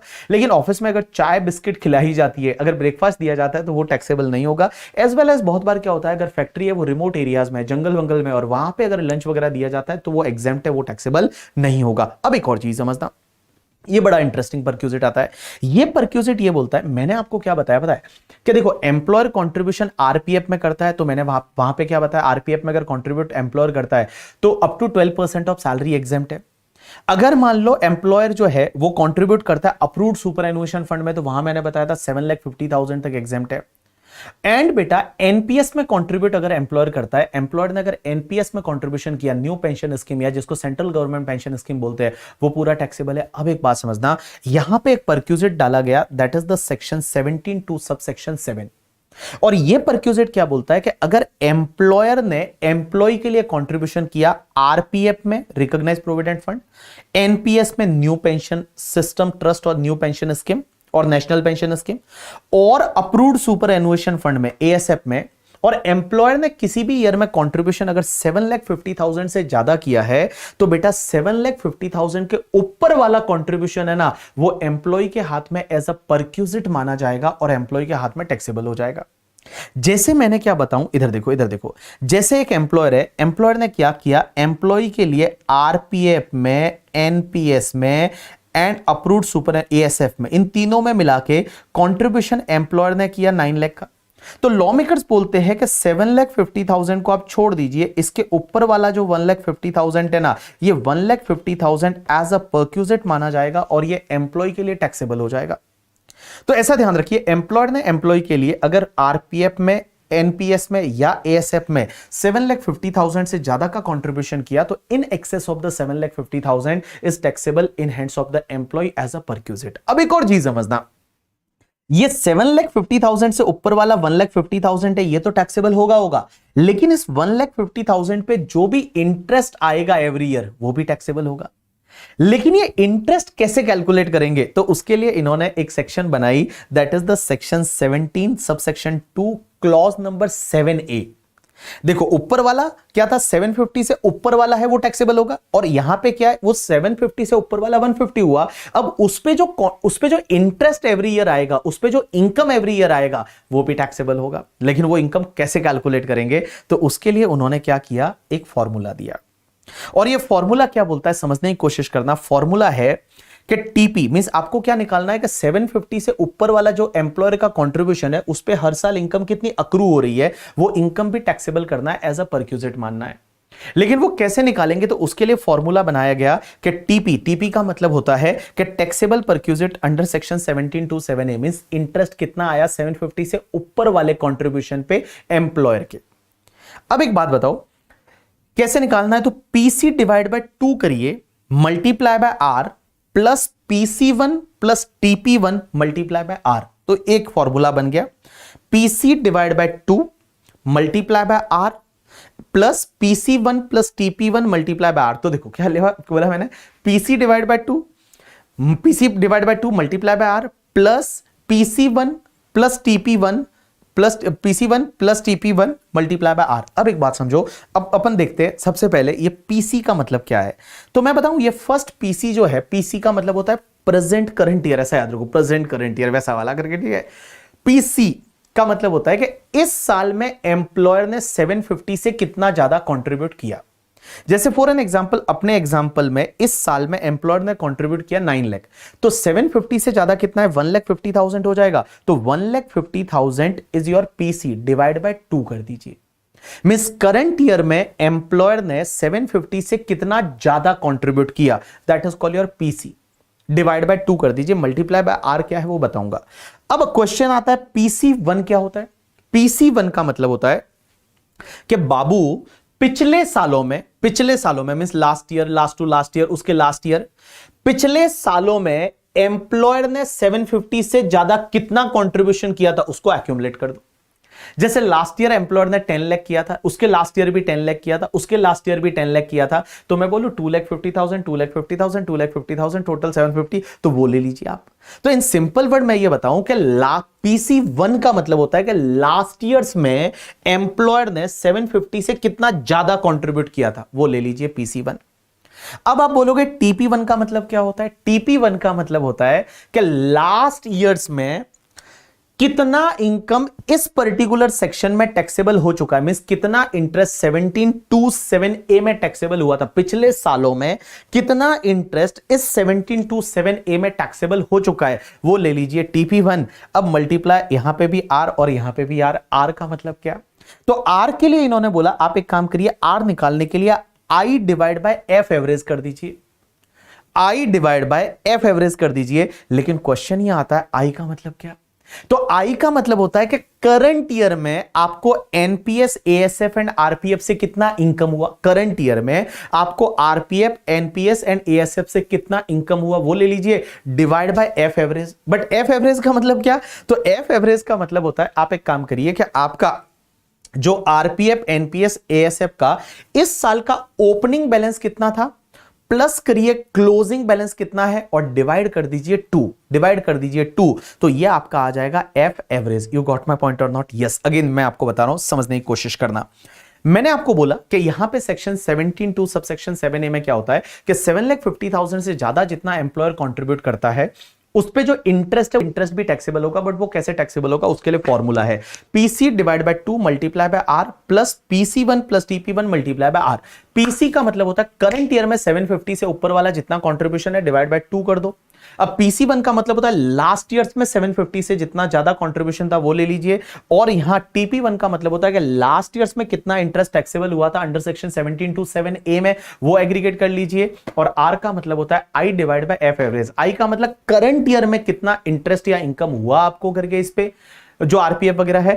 एंड बेटा एफ एवरेज का मतलब होता है कि भैया ओपनिंग बैलेंस आपके इन फंड्स का कितना था, क्लोजिंग बैलेंस कितना, उसको ऐड कर दीजिए, डिवाइड बाय 2 कर दीजिए। यू गॉट माय पॉइंट और नॉट? यस। मैंने आपको कंपाइलर में एक क्वेश्चन दिया है, वो अगर आप देखोगे तो आपके सब फंडे जो है वो क्लियर हो जाएंगे। उसके बाद नेक्स्ट परक्यूजिट आता है रेंट फ्री अकोमोडेशन, या जिसको अपन हाउस फैसिलिटी बोलते हैं। बहुत बार एम्प्लॉयर क्या करता है, एम्प्लॉय को रहने के लिए घर देता है कि चलो यार तुमको रहने के लिए हम घर देते, क्या बात करोगे तुम, रहो, हमने आपको घर दिया, इस घर में रहिए करके, ठीक है।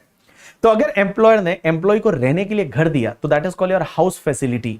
तो हाउस फैसिलिटी का बेनिफिट कितना टैक्सेबल होगा? अगर गवर्नमेंट एम्प्लॉय है तो गवर्नमेंट एम्प्लॉय के केस में टैक्सेबल होगा जो गवर्नमेंट का रेडी रेकनर रेट या लाइसेंस फीस होती है। लाइसेंस फीस है वो आपको एग्जाम में दे रखी होगी कि लाइसेंस फीस या रेडी रेकनर फीस है वो आपको एग्जाम में दे रखी होगी, तो taxable as per the licence fee decided by the government. जो गवर्नमेंट की फीस होगी उतना एम्प्लॉय के हाथ में टैक्सेबल होगा।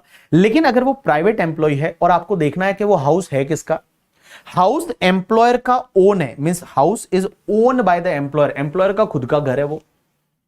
अगर वो एम्प्लॉयर का खुद का घर है तो एम्प्लॉयर के हाथ में टैक्सेबल कितना, एम्प्लॉय के हाथ में टैक्सेबल कितना होगा, आइदर 7.5%, 10% और 15% ऑफ द सैलरी। लेकिन आप बोलोगे कब 7.5% लेना है, कब 10% लेना है, कब 15% लेना है, तो आप एक बात बताओ, एम्प्लॉय जहां पे जिस घर में रह रहा है उस एरिया का पॉपुलेशन अगर अप टू 10 लाख है तो आप 7.5% ऑफ सैलरी लीजिए। अगर वो 10 लाख से ज्यादा है बट अप टू 25 लाख है तो 10% लीजिए, और 25 लाख से ज्यादा है तो 15% ऑफ सैलरी आपको लेना है। तो मैंने क्या बोला, यहां पे एम्प्लॉयर जो है, एम्प्लॉयर का खुद का घर है, तो एम्प्लॉय के हाथ में टैक्सेबल कितना होगा, एम्प्लॉय के हाथ में टैक्सेबल होगा आइदर 7.5% और 10% और 15% ऑफ सैलरी। 7.5% तब लेना है जब उस एरिया का पॉपुलेशन अप टू 10 लाख है, 10 लाख से ज्यादा है बट अप टू 25 लाख है तो 10%, और अगर 25 लाख से भी ज्यादा है तो आपको कितना लेना है, 15% लेना है सैलरी का। सैलरी का मतलब यहां पे बीडीबी एसीएम होता है। बीडीबी एसीएम क्या होता है अभी मैं आपको बता दूंगा। दूसरा, लेकिन अगर मान लो वो घर जो है वो एम्प्लॉयर ने भाड़े पे लेके और एम्प्लॉय को दिया है, एम्प्लॉयर ने बेचारे ने खुद ने भाड़े पे लिया और एम्प्लॉय को बोला कि चल तू रह इसमें करके, भाड़े पे लेके अगर एम्प्लॉय को दिया है अगर भाड़े पे लेके एम्प्लॉय को दिया है तो एम्प्लॉय के हाथ में टैक्सेबल होगा 15% ऑफ सैलरी और hire charges paid by employer which ever is lower. So 15% of salary और hire charges paid by employer which ever is lower है, उतना टैक्सेबल होगा। अब एक बात समझना, बहुत बार घर के साथ में क्या होता है कि आपको फर्नीचर भी दिया जाता है। तो फर्नीचर के केस में ये तो आपको यूज करने के लिए असेट दिया है, मूवेबल असेट। तो असेट के केस में क्या होगा, if it is own by employer है तो आप ले लीजिए 10% of the cost, and if it is hired by employer तो hire charges paid by employer है वो आप ऐड कर दीजिए। ये अगर फर्निश हाउस दिया जाता है तो फर्नीचर की वैल्यू अलग से ली जाती है, और फर्नीचर जो यूज करने के लिए दिया है उसका बेनिफिट आपको यहां पे लेना पड़ेगा। ओन बाय एम्प्लॉयर है तो 10% ऑफ कॉस्ट, और हायर बाय एम्प्लॉयर है तो hire charges paid by the employer. अब एक चीज समझना, यहां पे सैलरी का मतलब होता है आपका बीडीबी एसीएम। बीडीबी एसीएम का मतलब, सबसे पहले बी का मतलब होता है कि आपको बेसिक सैलरी लेना है। डी का मतलब होता है आपको डियरनेस अलाउंस लेना है, सिर्फ टर्म्स वाला। उसके बाद बी का मतलब होता है बोनस। ए का मतलब होता है आपको टैक्सेबल अलाउंसेस कितने वो लेने हैं। सी का मतलब होता है कमीशन, और एम का मतलब होता है other monetary income other than perquisite. Monetary income means जैसे आपने कोई ओवरटाइम काम वगैरह किया है तो वो लेना है। तो सैलरी की डेफिनेशन में यहां पे आएगा बीडीबी एसीएम। क्या बोलोगे, बीडीबी एसीएम। बीडीबी एसीएम, बी का मतलब बेसिक, डी का मतलब डीए इन टर्म्स वाला, बी का मतलब बोनस, सी का मतलब आपका कमीशन, ए का मतलब अलाउंसेस जो टैक्सेबल वाले होते हैं वो, और अदर मॉनिटरी इनकम है वो आपको लेना है। इसमें एक चीज समझना, आपको सैलरी सिर्फ उतने पीरियड की ही लेनी है जितने पीरियड के लिए एम्प्लॉय ने वो घर को ऑक्यूपाइड किया है, अलॉटेड नहीं, ऑक्यूपाइड किया। जैसे इस साल में मान लो 5 महीने के लिए घर को ऑक्यूपाइड किया तो 5 महीने के ही आपको सैलरी लेना है। एक और चीज समझना, इसमें आपको करंट पीरियड का सैलरी लेना है। मींस बीडीबी एसीएम लेते टाइम आपको करंट पीरियड का सैलरी लेना है। कोई भी आपका अरियर सैलरी या एडवांस सैलरी है वो आपको कंसिडर नहीं करना है। एज वेल एज आपको रिटायरमेंट बेनिफिट जैसे ग्रेट्युटी पेंशन वगैरह मिलता है वो भी कंसिडर नहीं करना, क्योंकि जब रिटायर हो जाओगे तो उसके बाद ऐसे भी वो घर किसका हो जाएगा, एम्प्लॉयर ले लेगा, आपको रहने के लिए नहीं देगा। उसके साथ में एक और चीज समझना, एम्प्लॉयर का जो पीएफ में कंट्रीब्यूशन रहता है या एम्प्लॉयर जो इंटरेस्ट वगैरह उस पे एक्यूमुलेट होता है वो भी आपको कंसिडर नहीं करना। यहां पे आपको सैलरी का मतलब बीडीबी एसीएम याद रखना। बी मतलब बेसिक, डी का मतलब डीए इन टर्म्स, बी का मतलब बोनस, सी का मतलब कमीशन, ए का मतलब टैक्सेबल अलाउंस, और एम का मतलब अदर मॉनिटरी इनकम। उसके बाद में एक कॉन्सेप्ट आता है होटल बेनिफिट। अब एक बात समझना, ये होटल बेनिफिट कब दिया जाता है कि अब आपको बहुत बार होटल में रहने के लिए एम्प्लॉयर देता है। तो होटल बेनिफिट के केस में आपके लिए परक्यूजेट एम्प्लॉय के लिए टैक्सेबल कितना होगा, 24% ऑफ द सैलरी और hire charges paid by employer whichever is lower। तो 24% ऑफ द सैलरी और hire charges paid by the employer whichever is lower। लेकिन एक चीज समझना, बहुत बार अगर मान लो आपको होटल दिया जाता है जब आपका ट्रांसफर होता है एक जगह से दूसरी जगह, एक जगह से दूसरी जगह ट्रांसफर होता है, ट्रांसफर के टाइम पे आपको होटल दिया गया और होटल सिर्फ 15 डेज के लिए दिया गया है, तो ये बेनिफिट टैक्सेबल करने की जरूरत नहीं है। एक और चीज समझना, हाउस फैसिलिटी और होटल फैसिलिटी में अगर एम्प्लॉय कुछ ना कुछ रेंट दे रहा है एम्प्लॉयर को, एम्प्लॉय अगर कुछ ना कुछ रेंट दे रहा है एम्प्लॉयर को, तो जितना एम्प्लॉय दे रहा है वो आपका लेस हो जाएगा, जितना एम्प्लॉय दे रहा है वो क्या हो जाएगा, लेस हो जाएगा। नेक्स्ट पार्ट पे चलते हैं, कार फैसिलिटी। अब एक बात समझना, कार फैसिलिटी क्या है। तो कार फैसिलिटी के केस में एक चीज ध्यान रखना, कार अगर एम्प्लॉय को यूज करने के लिए दी जाती है, लेकिन वो कार पूरा ऑफिस पर्पस के लिए है। अगर कार फुल्ली ऑफिस पर्पस के लिए है तो एम्प्लॉय को कोई भी बेनिफिट नहीं होगा, वो पूरा ही एग्जेम्प्ट है, उसमें कुछ भी टैक्सेबल नहीं करना। लेकिन कार अगर पर्सनल पर्पस के लिए है और फुल्ली पर्सनल पर्पस के लिए है, तो फुल्ली पर्सनल पर्पस के लिए है तो यहां तो पूरा ही टैक्सेबल होना चाहिए। ये तो यूज ऑफ मूवेबल असेट हो गया। तो अगर फुल्ली पर्सनल पर्पस के लिए कार दी जाती है तो टैक्सेबल कितना होगा एम्प्लॉय के हाथ में बेनिफिट। तो सबसे पहले if car is own by employer तो आप 10% ऑफ द कॉस्ट ले लीजिए। हायर बाय एम्प्लॉयर है तो hire charges paid by employer ले लीजिए। अगर एम्प्लॉयर है वो तेल भी भरवाता है तो running and maintenance charges paid by employer है उसको ऐड कर दीजिए। अगर मान लो एम्प्लॉयर ने ड्राइवर भी दिया है तो ड्राइवर का सैलरी है वो भी ऐड कर दीजिए। इतना बेनिफिट है वो एम्प्लॉय के हाथ में टैक्सेबल हो जाएगा। लेकिन अगर मान लो कार पीओपीपी पर्पस के लिए है, पीओपीपी का मतलब होता है आपका partly office partly personal. Means बहुत बार कार क्या होती है, कुछ टाइम के लिए ऑफिस के लिए यूज करते हो, कुछ टाइम के लिए आप पर्सनल पर्पस के लिए यूज करते हो, तो उस पर्टिकुलर केस में कितना बेनिफिट टैक्सेबल होगा। तो लॉ मेकर्स यहां पे बोलते हैं कि अगर पीओपीपी पर्पस के लिए कार है तो आपको यह देखना पड़ेगा कार है किसकी। कार अगर एम्प्लॉय की है और एम्प्लॉय की खुद की बेचारे की कार है, कार एम्प्लॉय की है और पीओपीपी पर्पस के लिए है, and running and maintenance charges means तेल भी भरवा रहा है वो एम्प्लॉय भरा रहा है, तो इसमें कोई बेनिफिट ही नहीं हुआ। देखो कार एम्प्लॉय की है, एम्प्लॉय की है, पेट्रोल भी एम्प्लॉय भरा रहा है, तो कोई बेनिफिट नहीं हुआ उसको एम्प्लॉयर से, तो बेटा कुछ भी टैक्सेबल नहीं करना। बट अगर कार एम्प्लॉय की है और पेट्रोल एम्प्लॉयर भरवा रहा है, मींस एम्प्लॉयर जो है वो पूरा तेल भरवा रहा है, तो बेटा इसमें क्या होगा पता है कि जितना एम्प्लॉयर ने खर्चा किया जितना एम्प्लॉयर ने खर्चा किया, मींस एम्प्लॉयर ने जितना रनिंग एंड मेंटेनेंस चार्जेस पे किया है, माइनस कर दीजिए 1800 पर मंथ या 2400 पर मंथ, फिक्स अमाउंट आप माइनस करिए। 1800 पर मंथ तब करना है जब कार 1600 सीसी तक की है, और अगर 1600 सीसी से ज्यादा है तो 2400 है, वो आप क्या करिए पर मंथ माइनस कर दीजिए। जो भी बचेगा ये तुम्हारे लिए टैक्सेबल परक्यूजिट हो जाएगा। तो देखो, कार एम्प्लॉय की है, तेल भी एम्प्लॉय भरा रहा है, कोई बेनिफिट नहीं, nothing is taxable. Car employee की है, अगर पेट्रोल एम्प्लॉयर भरवा रहा है तो जितना एम्प्लॉयर ने खर्चा किया उसमें से आपको माइनस करना है 1800 पर मंथ या 2400 पर मंथ, उतना बेनिफिट आप माइनस कर दीजिए, जो बचेगा उतना टैक्सेबल हो जाएगा। अब एक चीज समझना, ये एग्जाम में नॉर्मली नहीं आता, एग्जाम में आता है कि कार एम्प्लॉयर की है और कार एम्प्लॉयर की है, और अगर पेट्रोल एम्प्लॉई भरा रहा है तो थोड़ा तो बेनिफिट हुआ, क्योंकि कार पीओपीपी पर्पस के लिए है।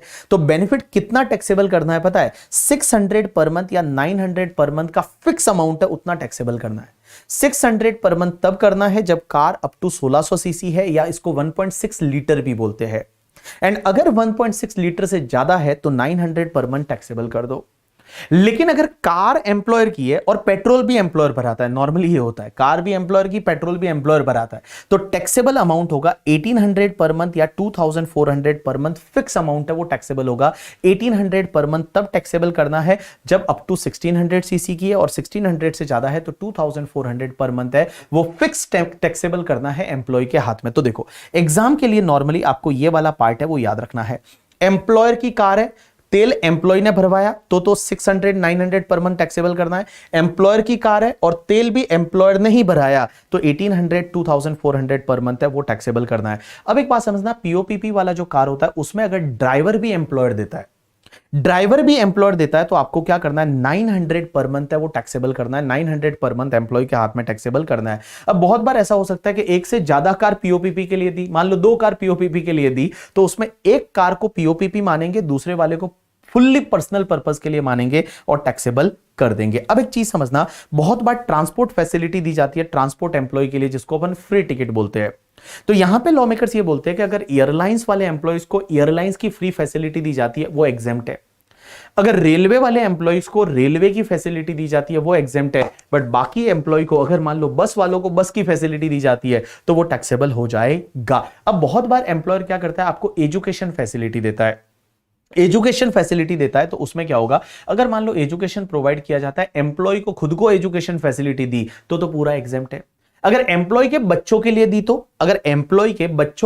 तो लॉ मेकर्स बोलते हैं कि अगर एम्प्लॉयर ने एम्प्लॉय के बच्चों के लिए एजुकेशन फैसिलिटी दी तो वो एग्जेम्प्ट हो जाएगा, अगर उस एजुकेशन की value up to 1000 per month है, पर चाइल्ड।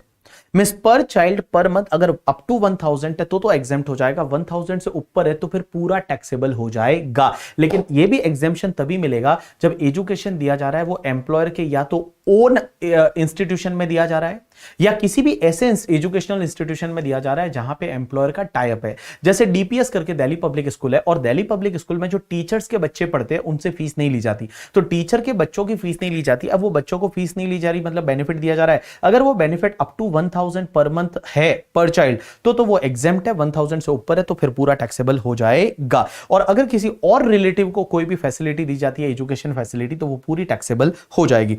उसके बाद अगर गैस, इलेक्ट्रिसिटी, वाटर सप्लाई का फैसिलिटी दिया जाता है ये पूरा टैक्सेबल होगा। फ्री सर्वेंट का फैसिलिटी दिया जा रहा है ये पूरा टैक्सेबल होगा। एनी अदर परक्यूजिट दिया जा रहा है वो पूरा टैक्सेबल हो जाएगा। लेकिन एक बात बताऊं, कुछ परक्यूजिट ऐसे होते हैं जो एग्जेम्प्ट होंगे।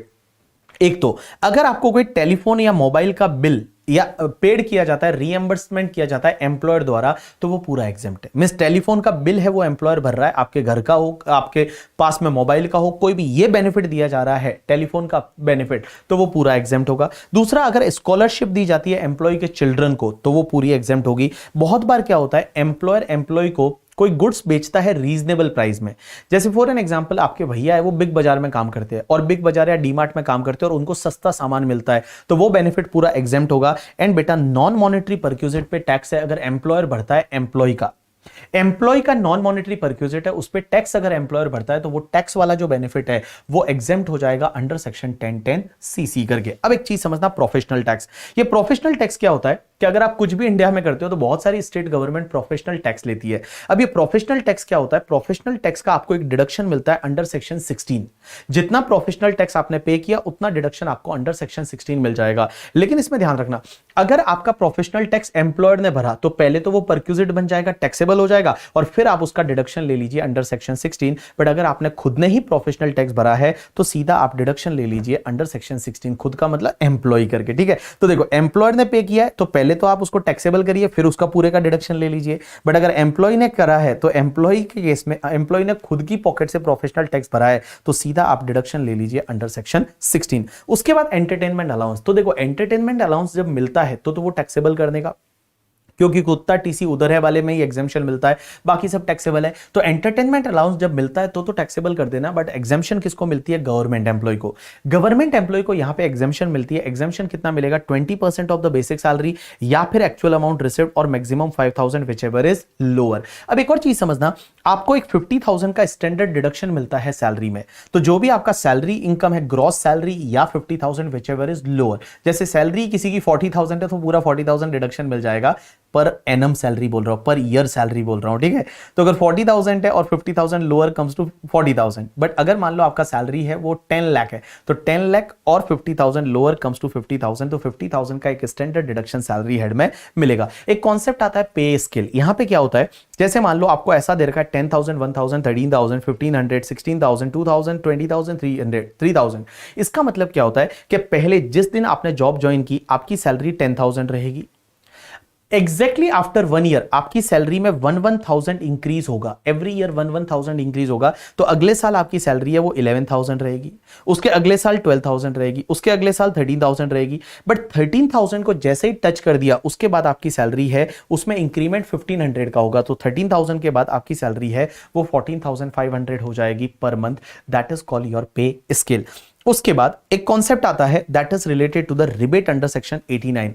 ये 89 का रिबेट कब मिलता है? एक बात समझना, अगर मान लो आपका कोई अरियर सैलरी अब मिल जाता है, पहले सैलरी को लेके कोई डिस्प्यूट था और अरियर सैलरी अगर अब मिल जाता है तो उस पर्टिकुलर केस में आपको एक रिबेट मिलेगा अंडर सेक्शन 89 का। अब ये रिबेट कैसे मिलेगा? तो उसके लिए आपको क्या करने का, देखो सबसे पहले अरियर सैलरी जिस ईयर में मिला उस ईयर में टैक्सेबल होगा। तो इस साल में बेटा आप करंट ईयर की सैलरी और पुरानी अरियर सैलरी उसको ऐड कर दीजिए, उस पर टैक्स निकाल दीजिए। अब उसमें से रिबेट कैलकुलेट करना है। रिबेट कैसे कैलकुलेट करना है पता है आपको? देखो 4 स्टेप है।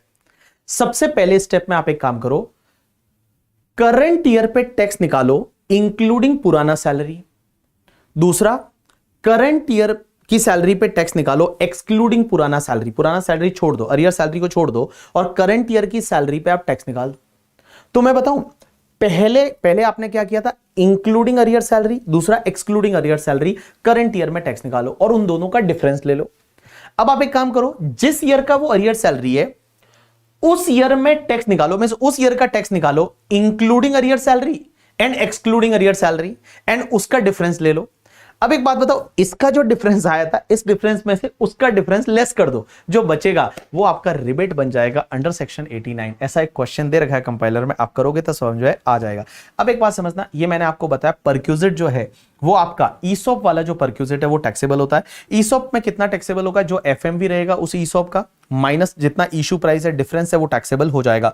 अब एक बात समझना, आपको एफएमवी लेना कैसे है और एफएमवी कौन से डेट का लेना है? तो एफएमवी आपको उस डेट का लेना पड़ता है जिस डेट को उसने ऑप्शन एक्सरसाइज किया था। लेकिन एफएमवी कैसे निकालेंगे? तो उसमें क्या करना है, अगर मान लो लिस्टेड शेयर है, कोई लिस्टेड शेयर है उसका ईसॉप मिला है, तो आपको क्या करना है? एफएमवी लेना है shall be the average of the opening and closing price of the share on that date in the stock exchange. Means opening price क्या था, क्लोजिंग प्राइस क्या था, उसका एवरेज ले लीजिए, that is called your FMV. लेकिन मान लो उस दिन अगर ट्रेडिंग हुआ ही नहीं है, उस दिन अगर ट्रेडिंग नहीं हुआ तो उसके पिछले कौन से दिन ट्रेडिंग हुआ था, उसके पिछले कौन से दिन ट्रेडिंग हुआ था, उसका आपको जब पिछले दिन जब ट्रेडिंग हुआ था, कौन से दिन ट्रेडिंग हुआ था, उसका आपको क्लोजिंग प्राइस लेना है। देखो बेटा इसमें क्या है, अगर जिस दिन ट्रेडिंग हुआ है तो आपको क्या करना है? एवरेज लेना है ओपनिंग एंड क्लोजिंग प्राइस का। लेकिन अगर उस दिन ट्रेडिंग नहीं हुआ तो पिछले दिन जब ट्रेडिंग हुआ था उसका क्लोजिंग प्राइस क्या था, वो क्लोजिंग प्राइस आप ले लीजिए, that will be the FMV. अब मान लो अनलिस्टेड कंपनी का शेयर है तो उसकी एफएमवी निकाल के देता है आपको मर्चेंट बैंकर है, वो एफएमवी निकाल के देगा। अब देखो एफएमवी कैलकुलेशन से रिलेटेड आपके एग्जाम में क्वेश्चन नहीं आएगा, उसके बाद जो मैंने आपको दे रखा है वो आप एक बार के लिए छोड़ सकते हैं, कोई दिक्कत नहीं है। तो यहां पे आपका ये सैलरी वाला, अच्छा एक और चीज समझना, इस बार से आपको पता है कि आपकी 115 बीएससी है ना, वो डिफॉल्ट टैक्सेशन रेजिम है। डिफॉल्ट टैक्सेशन रेजिम मतलब कुछ भी नहीं बोला तो 115 बीएससी फॉलो करना है। अब एक बात बताऊं, 115 बीएससी अगर आप फॉलो करते हो ना तो आपको 5 बेनिफिट नहीं मिलते सैलरी में। 5 बेनिफिट सरेंडर करने पड़ेंगे, आहुतियां देनी पड़ेगी, 5 बेनिफिट को आपको छोड़ना पड़ेगा। कौन कौन से 5 बेनिफिट? सबसे पहला तो आपको पता है एलटीसी का मैंने एग्जेम्पशन बताया था 10(5) वाला, वो एलटीसी का एग्जेम्पशन आपको नहीं मिलेगा, लीव ट्रेवल कंसेशन का एग्जेम्पशन आपको नहीं मिलेगा। दूसरा, आपको एचआरए का एग्जेम्पशन नहीं मिलेगा। तीसरा, आपको कोई भी अलाउंसेस के जो एग्जेम्पशन थे ना, अलाउंसेस के एग्जेम्पशन नहीं मिलेंगे, जैसे वो children hostel allowance, children education allowance वगैरह, वो नहीं मिलेंगे। लेकिन डीटीडीसी मिलेगा। डीटीडीसी का मतलब, डी का मतलब होता है दिव्यांग एम्प्लॉय को जो कम्यूटेशन अलाउंस का एग्जेम्पशन मिलता है 3200 पर मंथ, वो मिलेगा। टी का मतलब होता है travelling on tour allowance, D का मतलब होता है डेली अलाउंस और सी का मतलब होता है कन्वेंस अलाउंस। इसमें क्या होता है, जितना अमाउंट आप स्पेंड करते हो उतने का एग्जेम्पशन मिलेगा, वो मिलेगा एग्जेम्पशन। एंड गाइस, उसके बाद में एक बात बताओ क्या क्या बेनिफिट सरेंडर करने पड़ेंगे। तो आपको 10(5) का एग्जेम्पशन, लीव ट्रेवल कंसेशन का एग्जेम्पशन नहीं मिलेगा, ये पूरा टैक्सेबल होगा। एचआरए का एग्जेम्पशन नहीं मिलेगा, ये पूरा टैक्सेबल होगा। तीसरा, आपके अलाउंसेस के एग्जेम्पशन नहीं मिलेंगे बट डीटीडीसी का एग्जेम्पशन मिल जाएगा। चौथा, आपका सेक्शन 16 में एक चीज ध्यान रखना, जो एंटरटेनमेंट अलाउंस का एग्जेम्पशन है एंड प्रोफेशनल टैक्स का एग्जेम्पशन है, बेसिकली डिडक्शन बोलते हैं, वो नहीं मिलेंगे। तो entertainment allowance and professional tax का जो डिडक्शन है वो आपको नहीं मिलेगा। तो जो deduction under section 16(2) and 16(3) for the entertainment allowance and professional taxes है, वो आपको डिडक्शन नहीं मिलेगा।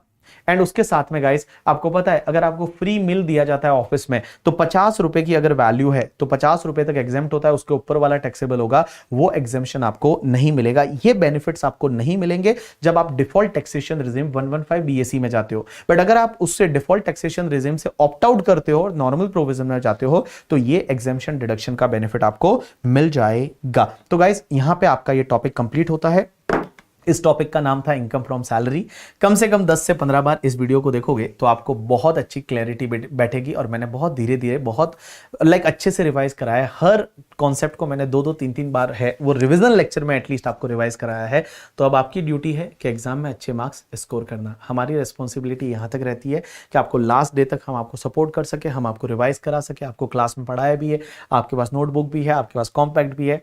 अब आपकी रिस्पॉन्सिबिलिटी है कि आप अच्छे से एग्जाम में परफॉर्म करें और अच्छे से नंबर लेके आए। बिकॉज गाइस, क्या होता है ना कि आपकी लाइफ में आप अगर पास होंगे या आप अगर फेल होंगे, उसके लिए रेस्पॉन्सिबल आप ही हो करके, ठीक है। You are responsible for everything. इस दुनिया में कोई किसी के लिए रेस्पॉन्सिबल नहीं होता करके, ठीक है। आप अपने लिए खुद रेस्पॉन्सिबल हो। वाई? बिकॉज एक चीज आपने नोटिस की होगी कि हम जब बच्चों, हमारा रोल कितना है आपके सक्सेस में या आपके फेलियर में? हमारा रोल जो है ना वो ओनली 5% है। 95% इज योर रोल।